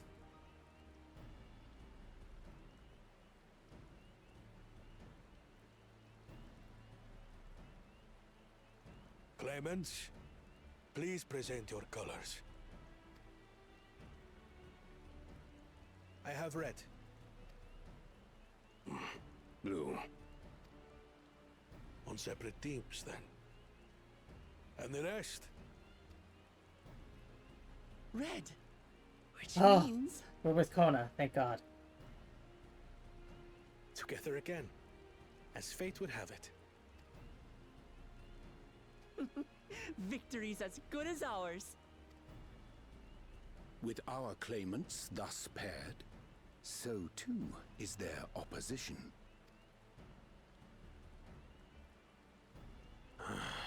Not the one-head. Wait, you really... I would have thought that he would work with Saralja better than with any of the rest of us, because at least he's Mamulja.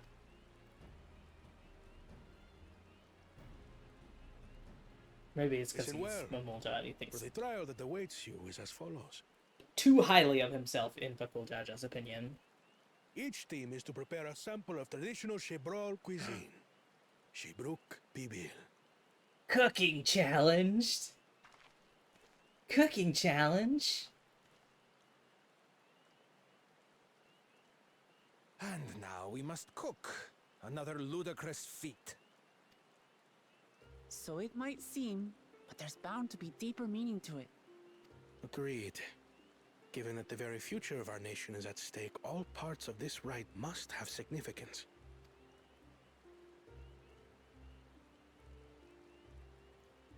That's what the Our counters are for. promises have grown rather promising, wouldn't you say? Indeed. If I were to guess at the significance of the feat, few things reflect the history and development of a culture so clearly as its culinary traditions. The variety of stewed dishes in Garlean cuisine bespeaks their agricultural roots and cold climes, true.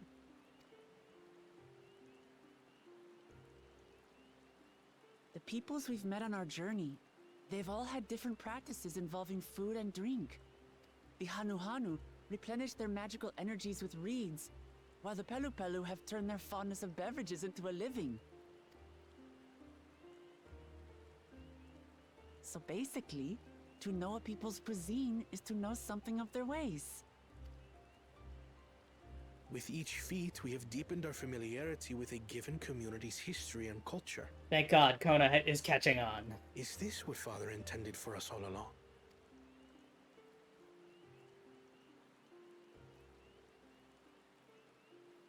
But a leader with his vision must see that the past doesn't hold the answers we need.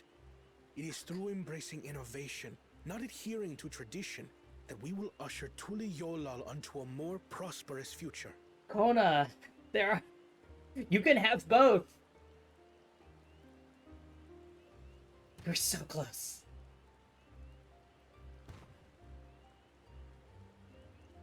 The rules are simple. The first team to prepare and partake of satisfactory Shibruk Bivir will be deemed victorious. You will be judged by your sample's taste and appearance, as well as your adherence to appropriate cooking techniques. Yeah, you hear that, Kona? No inventing a microwave. Kitchens have been made available for your use. Note that you may be asked to retry should your dish fail to pass muster. Let the feat of repast begin.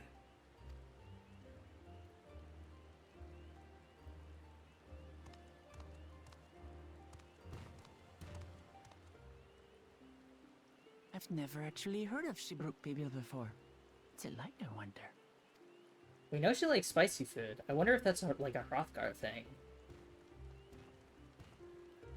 Like culturally, I guess.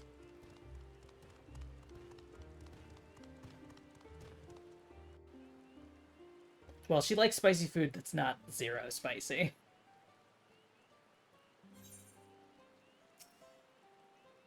Alright, Kona. How fortunate it is. Excuse me. How fortunate that this feat's unique stipulations have frustrated Bakul Jaja's attempts to delay us. Serves him right. That's what he gets for endangering my people with his schemes. Why doesn't he just compete fairly? He's plenty strong, and obviously has a mind for strategy, twisted though it may be. I'll never understand him.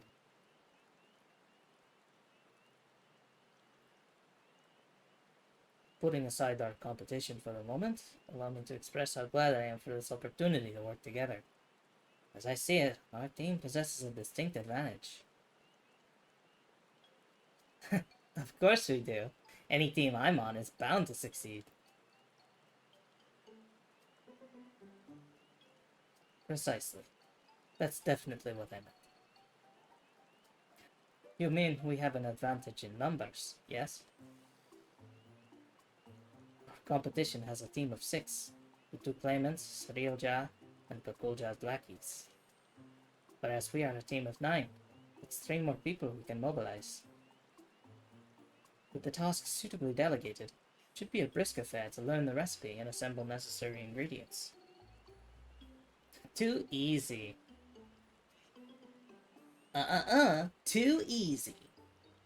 Well, we mustn't be overconfident, lest we make a careless mistake that could have been easily avoided. Our first order of business should be determining the recipe for Shibuk Bibil. We can hardly gather ingredients for a dish we know nothing about. Given the nature of this feat, asking for answers directly may prove less effective than simply observing the daily habits of the Shibra people. Let us gather here once we've seen what clues this village has to offer.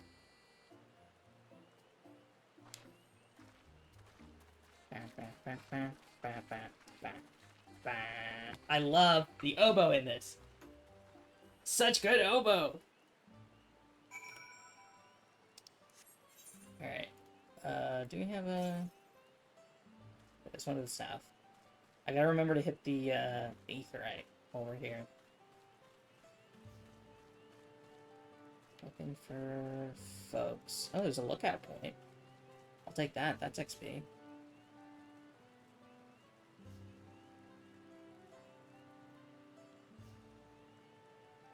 Oh, did I remove emote from my... Sure did.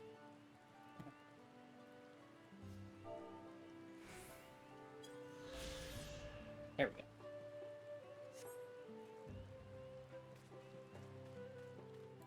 Colorful spices by this light-hearted lady. Yet to stay. Number of spices. Some unfamiliar. That one's called Atiote. We mostly use it to add a bit of color to our most popular cuisine, but its medicinal benefits are as significant as well. Achiote. I was gonna say that was a pointed clue. Okay, nothing out there. Got a fastidious fellow. Hello, fastidious fellow. The recipe for Shibruk Bibil. I wish I could tell you, friend. A dish so delicious is meant to be shared. Alas, we are forbidden from divulging anything. Orders from Honorable Rook himself. But your mentioning it has given me a fierce craving. I only hope there's still Ibruk to be had at market. Wink. Why did you say wink? I didn't say wink. I just winked. Wink. Some Hubigo. Hello. We ought to cut our losses and head to Mamuk. This feat is nothing but a fool's errand. You're the fool if you think he won't tan our hides for leather if we dare to return without enough keystones. Besides, we've taken from the house cat before. How difficult could a second time be? What are you looking at, salt liquor? Mind your own business.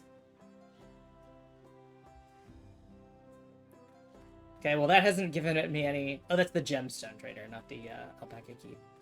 But I should still unlock it. To, get some fate bonuses. Cool. Local merchant, what do you sell? Paintings. Okay, just like fishing bait and the like. Alright, we have one left. Bright banana peel. Hello, bright banana peel. It's like glowing. An unusually colored banana peel has been neatly arranged on the ground, which appears to be smoking. Oh, okay. It's like a it's like an ash pit, kind of like a slow roasting kind of situation.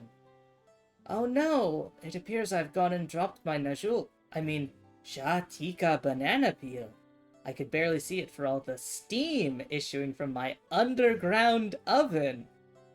There's nothing like enjoying a tasty banana while you use the leaves in your cooking. Oh, that's really I love how they're all like, oh, I'm sorry, I can't tell you anything about the recipe for this food. Ah, man. I am hungry for it, though. I wonder if there's any more banana leaves at the market. That's really funny.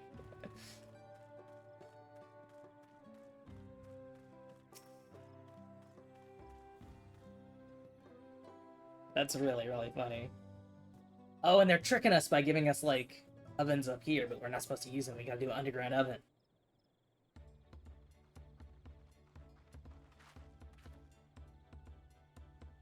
Sorry, I'm back. What did we discover about Jibruk Bibil? True to your prediction, the villagers were forbidden from educating us, directly. However, many were still preparing it as one might a staple dish, and observations of their techniques yielded clues enough. A lady blending local herbs and spices was only too happy to describe the ones I didn't recognize, while neither confirming nor denying any relation to Jibruk Bibil. One in particular she attributed to all common Jibral dishes. Achiote, she called it. I see. Then if Jibruk Bibil is indeed a dish as ubiquitous as Alphano claims, these have confirmed our first ingredient. Meanwhile, I did observe a cook burying bundles wrapped in the leaf of Najul, or banana, in certain localities. It would seem the use of subterranean ovens is commonplace. I saw the same. I think we all know what's inside those bundles then, don't you?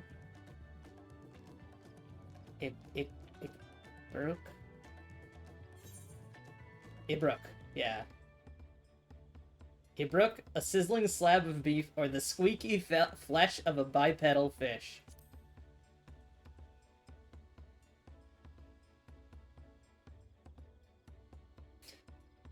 As one would expect of a dish called a Jibruk Bibil, indeed.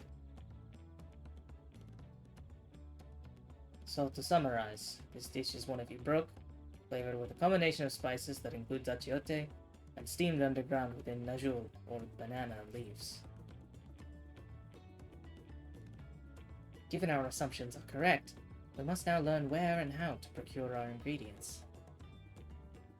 As a staple cuisine, its ingredients will be close at hand, which is why Thankarin and I scouted the surrounding forests while you were all exploring the village. Between the local vegetation and Wildy Brook, we should have everything we need in regards to meat and spices. Leave it to a master gleaner.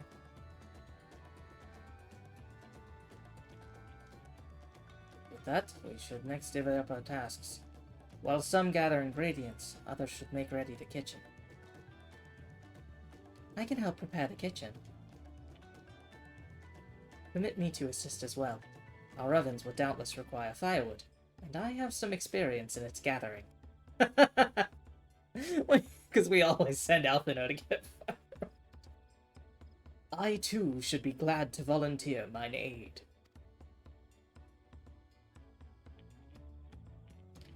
Then the rest of us will gather ingredients. I can make quick work of the spices and herbs myself. I am happy to lead someone to a suitable Ibruk if they will perform the requisite deed. Alice? As for the Najul leaves, I believe I am capable of acquiring that much on my own. Be warned, you won't find Najul in these parts. They only grow in the Jatika heartland, forests far below these. Such an excursion may be time-consuming. Perhaps we ought to try bartering first. This feat encourages our communication with the locals, after all.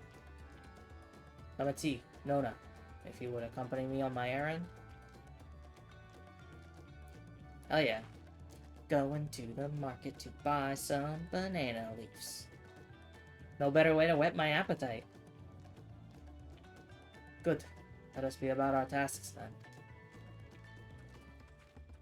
Let's do it.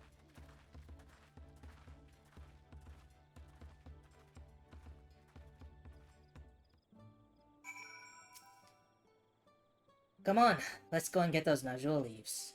The sooner we do, the sooner we can eat.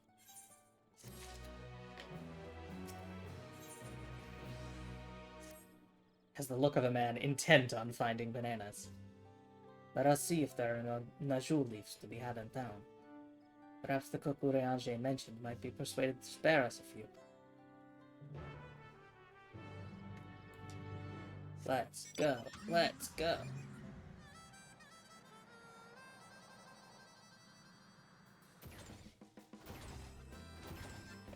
Now, I don't know what an Iqbal or whatever is. So I don't actually know what kind of meat is going in the middle. Hello, cheerful cook.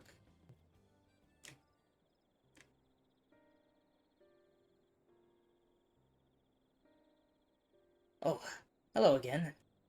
Did you need something? Yeah, can we get some banana leaves? Najul leaves. For purposes other than Shibruk Bibil, naturally. Unfortunately, I've just used up my last. You'll have to travel to the lower forests for more. Olmajik Grove is the source of the finest Najul leaves you'll find. Wild variants you sometimes see in city markets can't compare. I see. I had hoped to avoid such a lengthy venture, but if there's no other way to obtain our ingredient, then to the Ashatika heartland we shall go. Allow me to save you the trip. Allow me to save you the trip.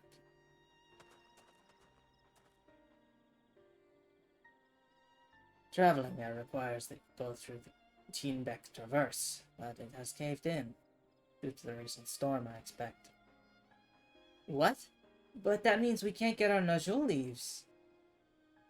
But can't we? If there were no other way of procuring them, you would have suspended this feat, or else altered its objective.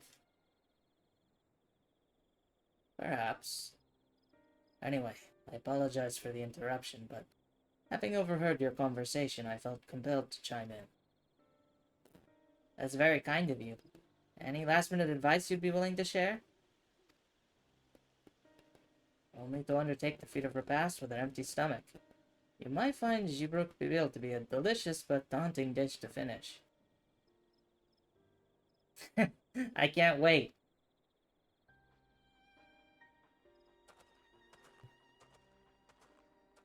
He said we didn't need to go that far. Still, if there are no leaves here and we can't travel for more, how are we supposed to gather all our ingredients?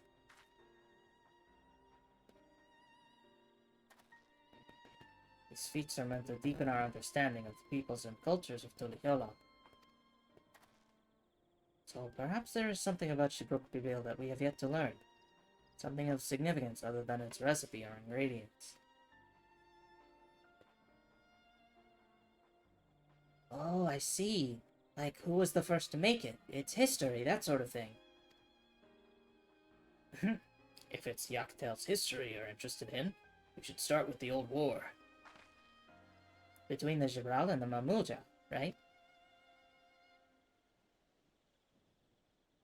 These forests have borne witness to centuries of warfare, the evidence of which remains a scar upon the earth. To know the end of that bloodshed is to know Jibruk Bibil. Huh? What does Steam de Brook have to do with bloodshed? Precisely the question we must answer. Vexing though such a detour may seem, I can think of no other way to approach this feat. In that case, you may wish to visit the site of a settlement ruined by the war, the village of Ilionaso. It lies a short distance to the east.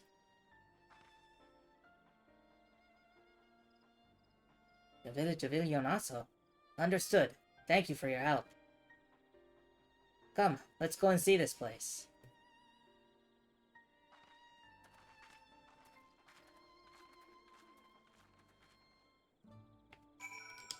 Let's go... Oh, it's like back where we started, kind of. Huh. Where is this? This one to the northeast. So let's go... Let's check that out. This might wrap around as well. Yeah, it does.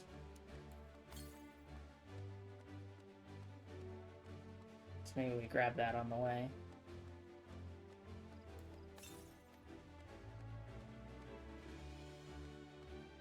Oh, is it gonna be on this side of the wet? Now it's just to the north. Oh, okay, it's over there. That's far-ish. Let's just go to our quest destination then. Our questination. Still don't know what a brawl is.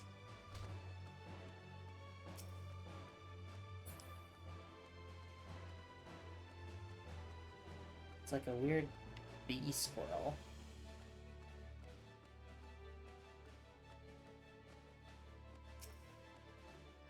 Okay, what's up, Mona? Village of Ilionaso must be further east. Let us continue with haste. For all we know, our competitors may be on our heels.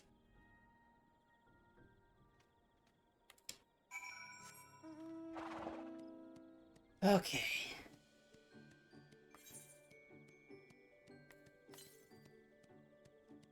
North. Okay, it's going to the same one. But I want to check occasionally just to make sure I'm not missing a closer one. There's one to the northeast. Okay. So many of these little squirrely guys.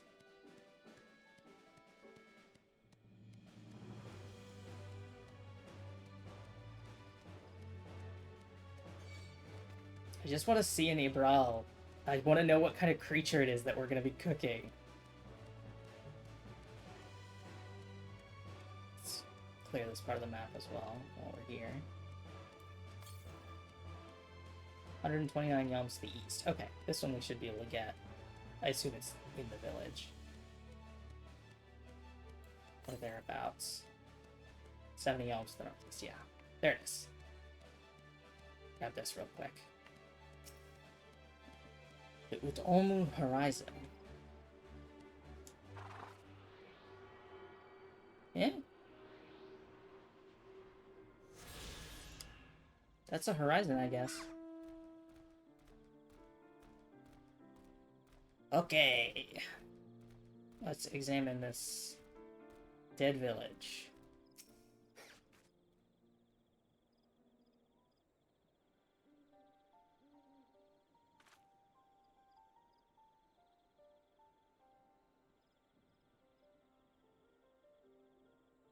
So this is the village of Ilionaso, or what's left of it.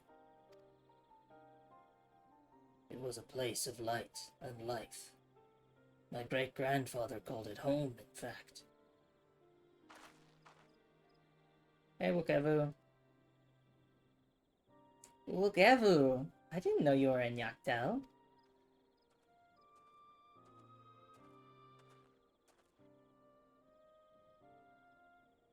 I was picking up lumber from Ikbrash when I heard that the Brahmas was on her way to this site of deep historical significance. I immediately saw another opportunity to be of service, and so followed you here. Wukevu is a shipwright who came to our aid during the Feat of Reeds. A pleasure. You are a member of the Third Promise's retinue, I presume. Wow! You've presumed! For the moment, I suppose I am. My name is Kona. Pleased to make your acquaintance. Kona? Now that's a good name. A familiar name. Where have I heard...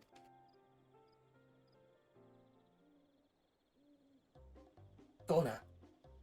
As in the second promise of Tuliyola. How do you think that I address the Dawn Servant's own son as some common retainer? Such disrespect cannot be excused. Please, take up your gun and fucking kill me. Oh, come on, not this again. I take no offense, so please, do not dwell on it. Alright then, I shan't dwell on it. And right on cue. At least he's consistent. I understand you wish to learn about Shibruk Bibir. Well, I am forbidden by the Shabrash Rash to divulge any information regarding its preparation. I would be happy to share what I know of Yaktel's history. We'd appreciate that. In its most basic sense. I have to yawn. In its most basic sense, the conflict between the Shibral and the Mamulja was one of land. The Mamulja live in the lower forest, where the thick canopy obscures the sun, and the soil is unforgiving to crops. This drove them to covet the upper forest, the home of the Shibral, and they launched a determined campaign to seize it for themselves. Yet advantage ever favors higher ground, and the Shibral forces held the upper hand against the invaders, rebuffing them time and time again. But as the state of this village would attest, the tide eventually turned. What brought it about? Something you know all too well. Blessed siblings.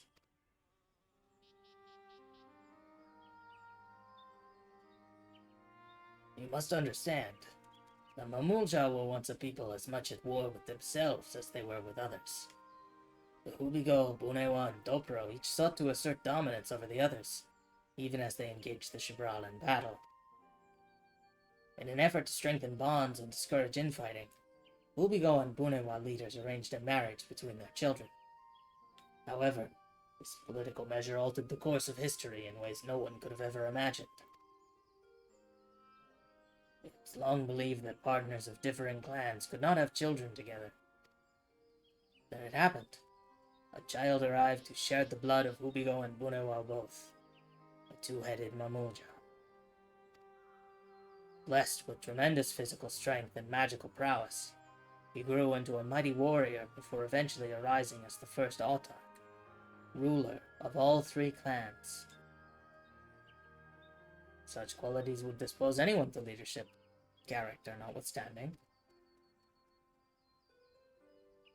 Under the Autarch's rule, the newly united Mamulja became a force to be feared, and the war soon came to a head.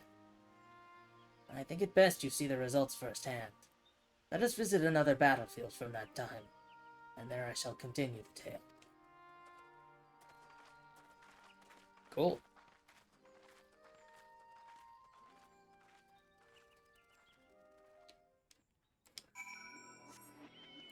Do you have any other currents? Southwest. Okay, that's pretty far. Oh, fuck.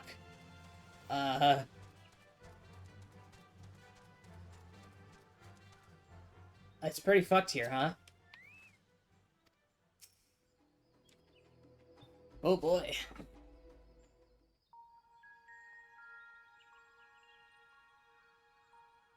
This is where most battles were fought between the Shabral and Mamulja, the Shobrit Cinderfield. A field of cinders, indeed. How fierce their clashes must have been.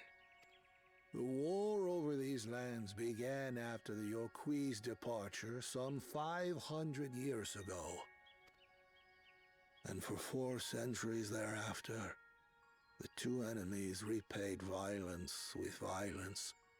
A constant stream of minor skirmishes, punctuated by massive slaughter. Until Father ended their endless conflict 80 years ago. Accompanied by a retinue of only 6, the Dawn Servant opposed both armies and brought the fighting to a standstill. First they sealed Valley Armanda at full strength, and now this. It was during this armistice that both sides gathered for negotiations at the Dawn Servant's behest.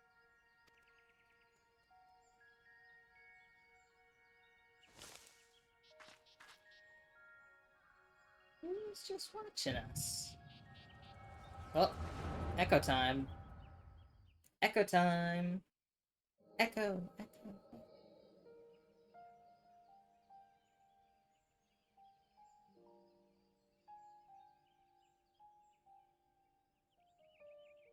For too long, you have been bound by your ancestors' violent legacy. It is past time you broke free of it. Interesting. That means that whoever we just caught out of the corner of our eye was here, was present. Tell that to the Scale Scum! We fight to protect what is rightfully ours! If not for their greed, we'd be living in peace!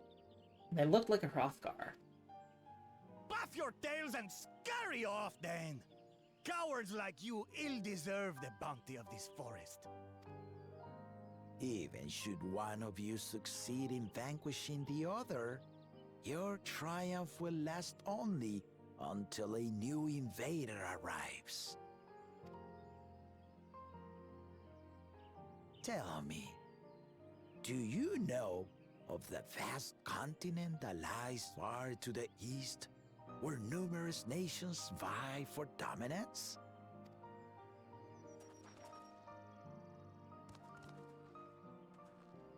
You do not. And why should you? Affairs beyond the salt we have no intention to cross are of no consequence to us. But, like, we can learn a lesson from how much of a shit show Aldenard is.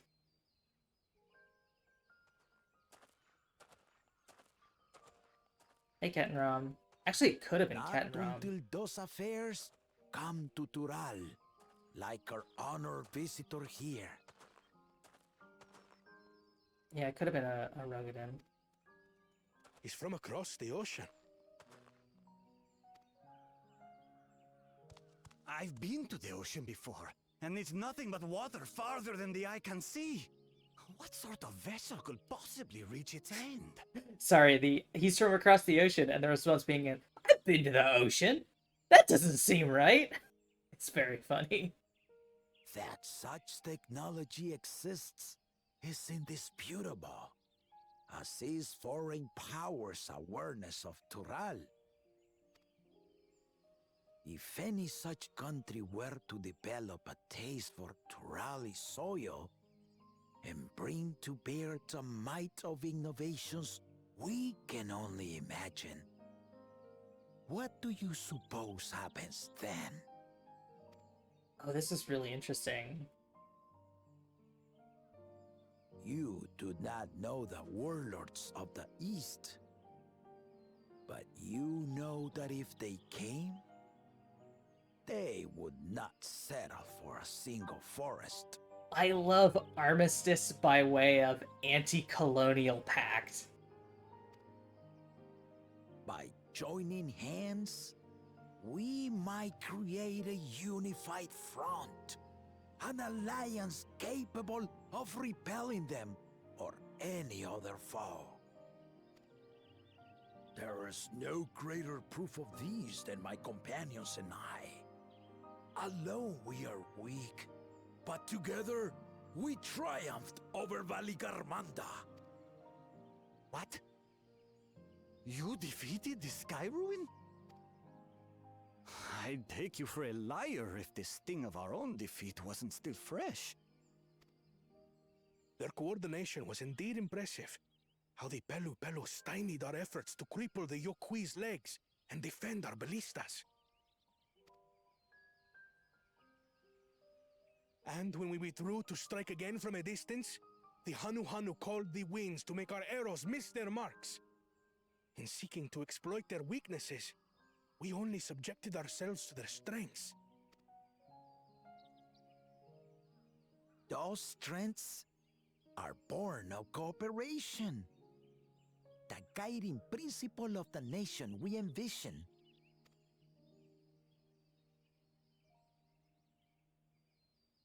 But our feud has lasted for centuries. How do you expect us to join hands now? Ha ha! Give us an evening to convince you. We're gonna make the coolest fucking dish.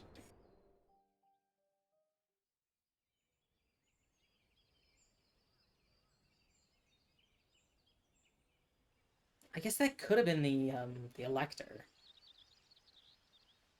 Like and so began that legendary banquet. One would not expect sworn enemies to abruptly drink to each other's health, and, indeed, a tense silence hung over the venue. But then, the Dawn servant called for the exchange of traditional cuisine. So it was that the Mamulja partook of spiced meat, and the Chibral steamed Najul. Before long, delight manifested upon the faces of those present, each side impressed by the other's dish. Seeing this, the Dawn servant laughed and declared once more, their flavors, he said, would be even better combined, and he proceeded to help them prepare the new creation. That's Shibruk Pibil, I'd wager.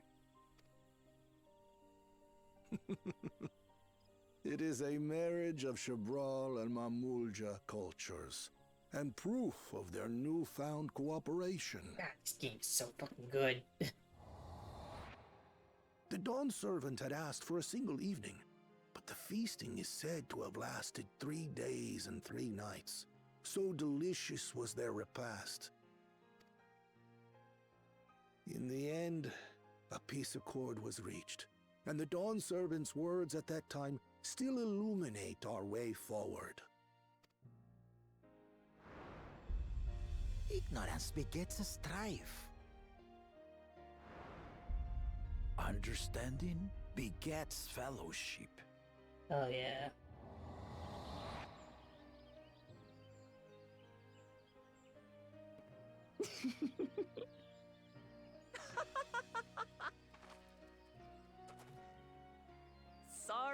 Sorry. It's just to think that he ended an age-old conflict with food. It's all so absurd. It's somehow so very papa, I couldn't help but laugh.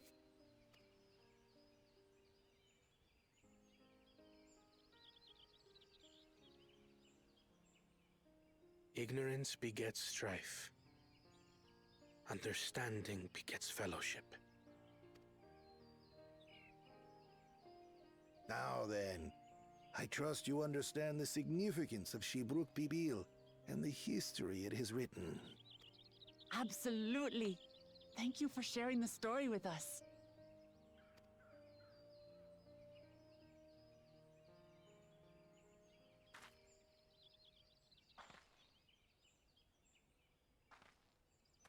What's wrong? There was someone there and I did an echo. Someone was there, you say? Perhaps our competition is cooking up some scheme or another. Something bitter and half-baked, no doubt.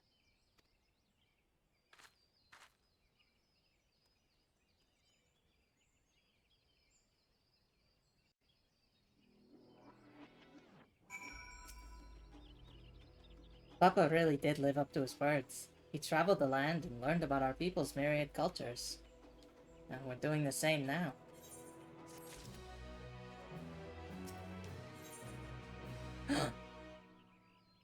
His present. Okevu has given us valuable insight into the origins of Shibruk Pibil. However, we are still no closer to procuring the necessary Najul leaves. Alas, tell me, was that historic feat commemorated in some fashion? With a monument, for instance? Indeed it was. Allow me to show you.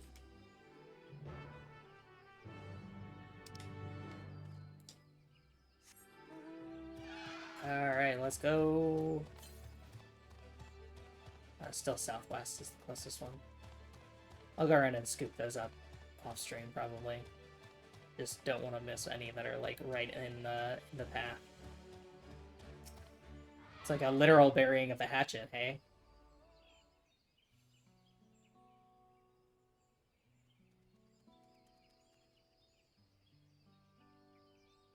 it is. Offered up by the two factions, these weapons symbolize their vow that they would never again raise arms against each other. Since this feat demands a journey through history, not only logical that a monument like this might steer us through, especially one at the heart of so significant a battlefield. Lamachi, Nona, would you help me search this area for clues? Tell me if anything catches your eye. Sure thing. Hell yeah, let's do it. Let's do it. Let's do it. Let's do it. Let's do it. Let's search. Look here. This soil has been recently overturned.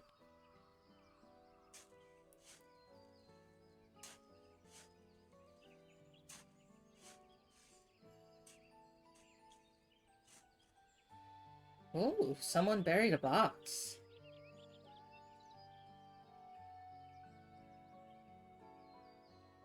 Well, well.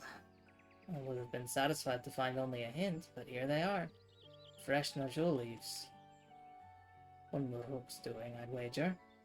There's a poetry in hiding them on this battlefield, given that it was central to the war they helped end. So he planned all this from the start. Thank you again, Wukevu. We wouldn't have found these leaves without your help.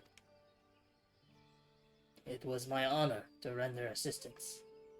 And, with apologies to present company, allow me to offer my encouragement as well, Third Promise. Ever since I witnessed your performance in the feat of raids, I have been certain that you are the claimant most worthy of leading our nation.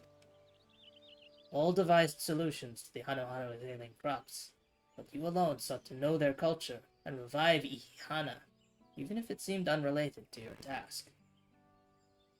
In my humble opinion, no one cares more for the people of Tuliholal and what they hold dear.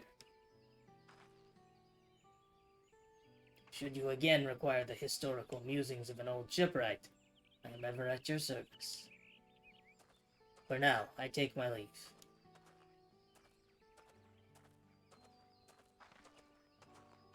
Bye! Thanks, Wukevu. I'll argue with that. We have what we need. Let us return to Ichbrash.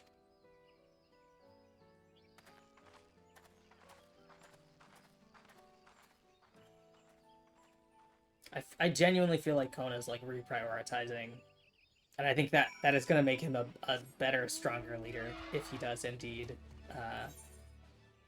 Let's just fast travel Ichbrash. If he does indeed like take the throne, I think this experience, learning what strength Wuklamat has and how that brings people together, is a huge benefit to Kona, whether he takes the throne or not.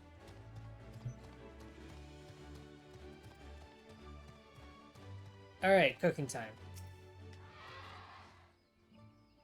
I'm glad we were successful. The others should be back soon, I expect. I hope so. I'm famished. Waiting time.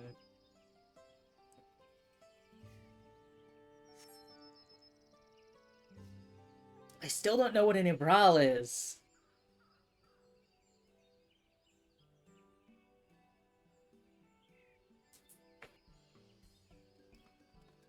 How did everyone fare?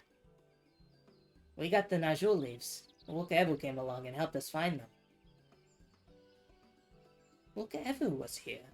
I would have liked to say hello. Yes, he gave us an important history lesson. It was this whole thing about how they invented the food, and how everyone was nice to each other. The end.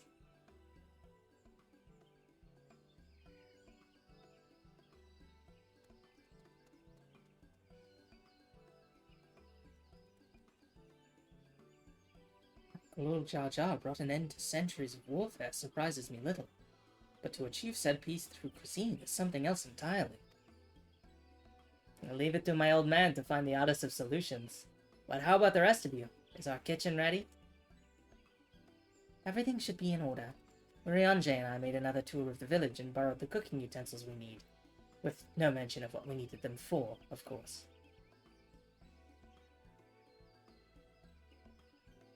I am pleased to report that we are stocked with the finest firewood this forest had on offer. Spoken like a true expert. Arenville and I found our Ibrook, so we should have meat aplenty. It was a spirited creature, so much so that its hunter fell down a cenote trying to catch it.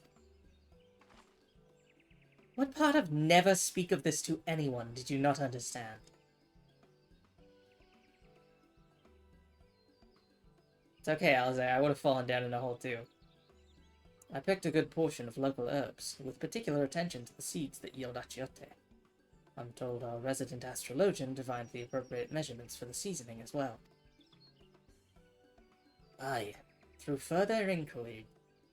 What is that Riange voice? Aye, through further inquiry did I determine the ideal balance of spices.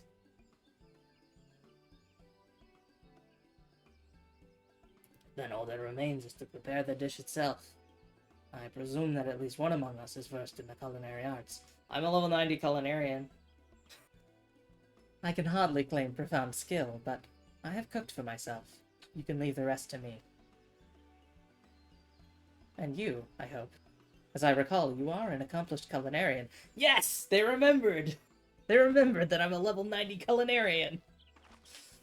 Oh, my mouth is watering already. Oh, now I'm gonna get hungry, oh no.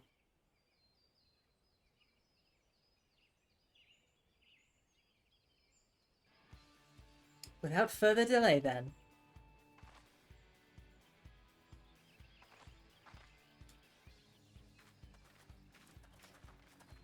Okay.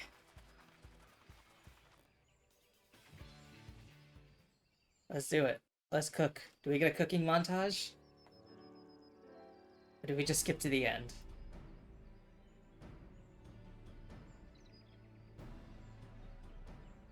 We just skipped to the end, it looks like. Oh no, there is a cooking montage. Smells so good. Good, there is still time. I shall prepare our sample at once.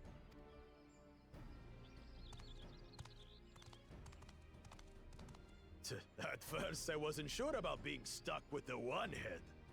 But better that than playing nanny to the mewling house cat. Be quiet, Buckle Jaja. No one cares what you think. Burn. Huh. Act tough all you like. Victory will be ours.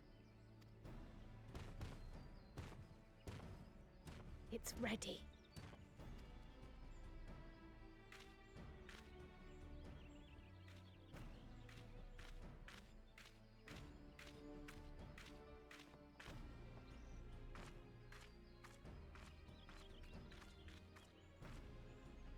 Apologies for the wait. Oh. We submit to you our Shibruk Pibil. They're little tacos. Oh, I want one so bad. This looks amazing.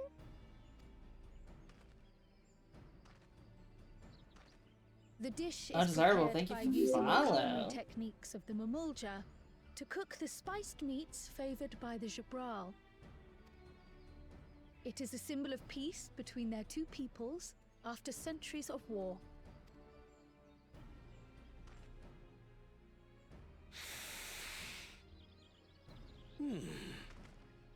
Both the ingredients and your methods appear to have been correct.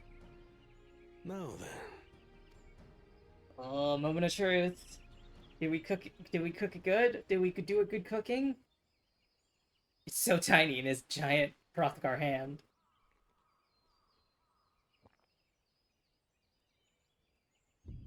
In taste, texture, and aroma, you have recreated Shibruk Bibil admirably. Granted, anyone might well achieve similar results by following the recipe to the letter. But you went a step further. You sought to learn the cultural significance of the dish, about Yoctel's history of violence and your father's role in ending it. Your willingness to take lessons from the past befits aspiring Dawn servants. And for that, I commend you. Oh. We got it right. All Okay. that remains is to partake of your creation. True understanding is gained only through experience. Now this is something I'm definitely good at. Ahem. I believe we have yet to receive our assessment. But we did it first. Wasn't it about being first? Ours is also a faithful example of Shibruk Pibil, as you will no doubt agree. Wasn't the whole thing that only the winning team gets?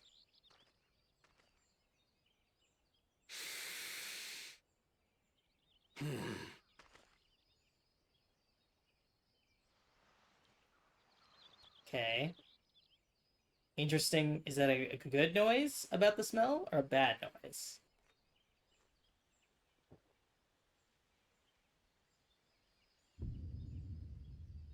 I see.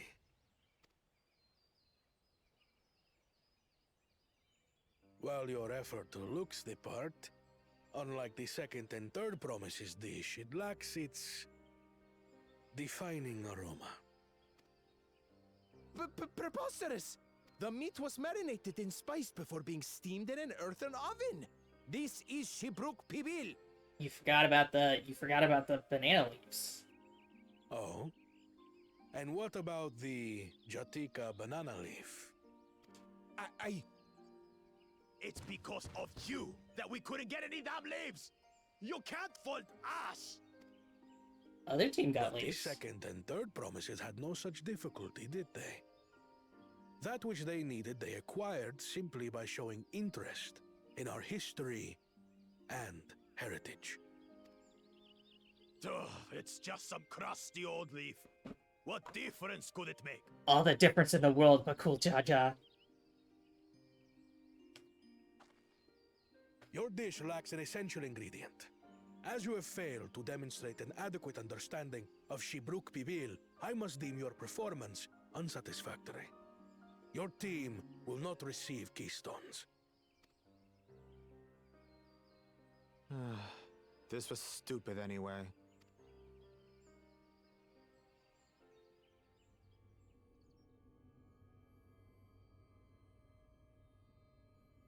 How are you feeling, Sriracha?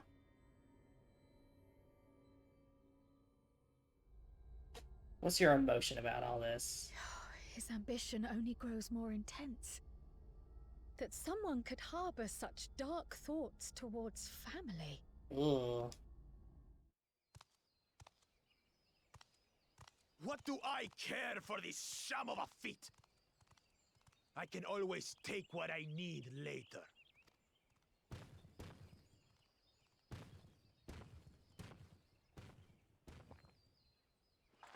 This is delicious! The brook is so tender it melts in your mouth, and the way the najou leaf rounds out these spices is sublime. This is the taste of harmony. Someone who only knows brute force and deception could never appreciate it. Choke on your harmony. Oh god. Get fucked, Bakul Jaja. Come. Finish your meal. That too is part of the feat. You don't have to tell me twice. Oh, I'm so hungry now. I'm gonna eat that little gummy keystone when we get it. Ah, that was bliss. You've got real culinary talent. If you ever tire of adventuring, you can always be my personal chef.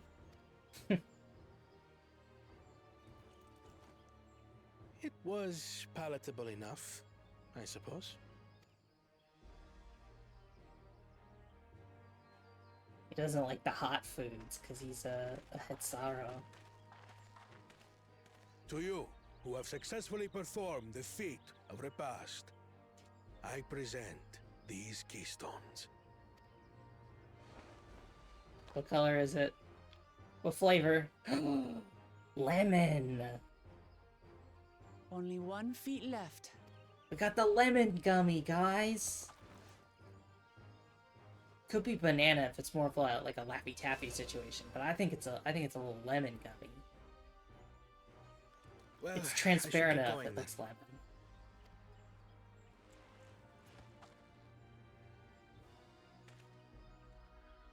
Thanks, Kona. Bye.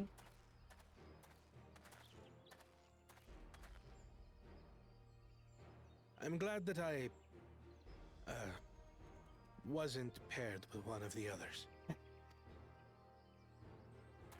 We can do better than that, surely.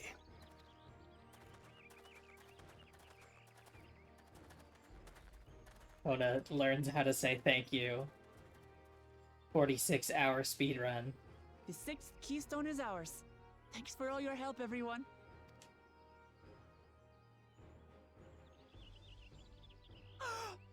I forgot something important.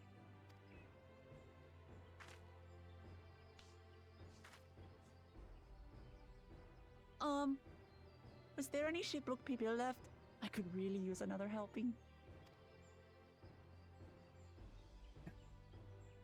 Okay, that's. I thought she was maybe gonna present something to somebody as like, here, you take part in our meal. But no, she's just hungry. Okay.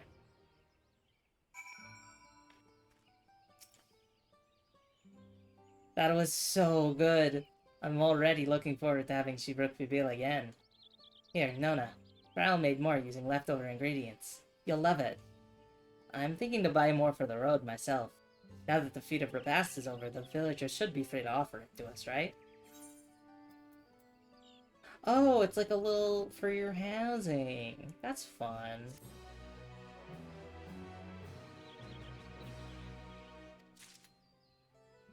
So...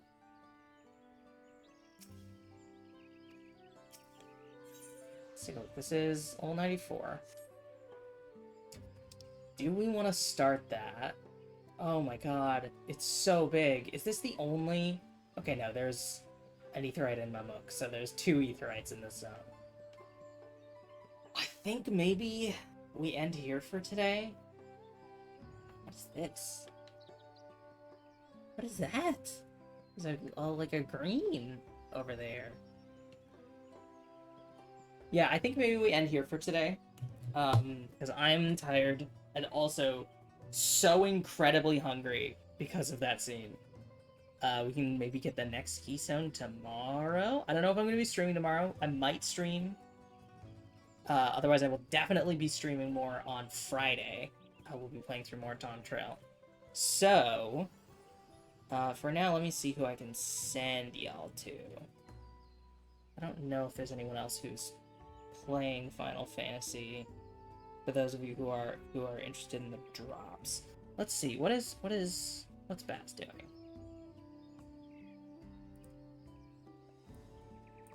Apologies if my frame rate is a little crunchy. Baz is playing some Pokemon. Let's send y'all over there. Yeah, so everybody have fun at Baz's house. I will see you potentially tomorrow. And if not tomorrow, then Friday. So keep an eye on my Twitter. I will keep you posted. I'll see you then. Bye, everyone.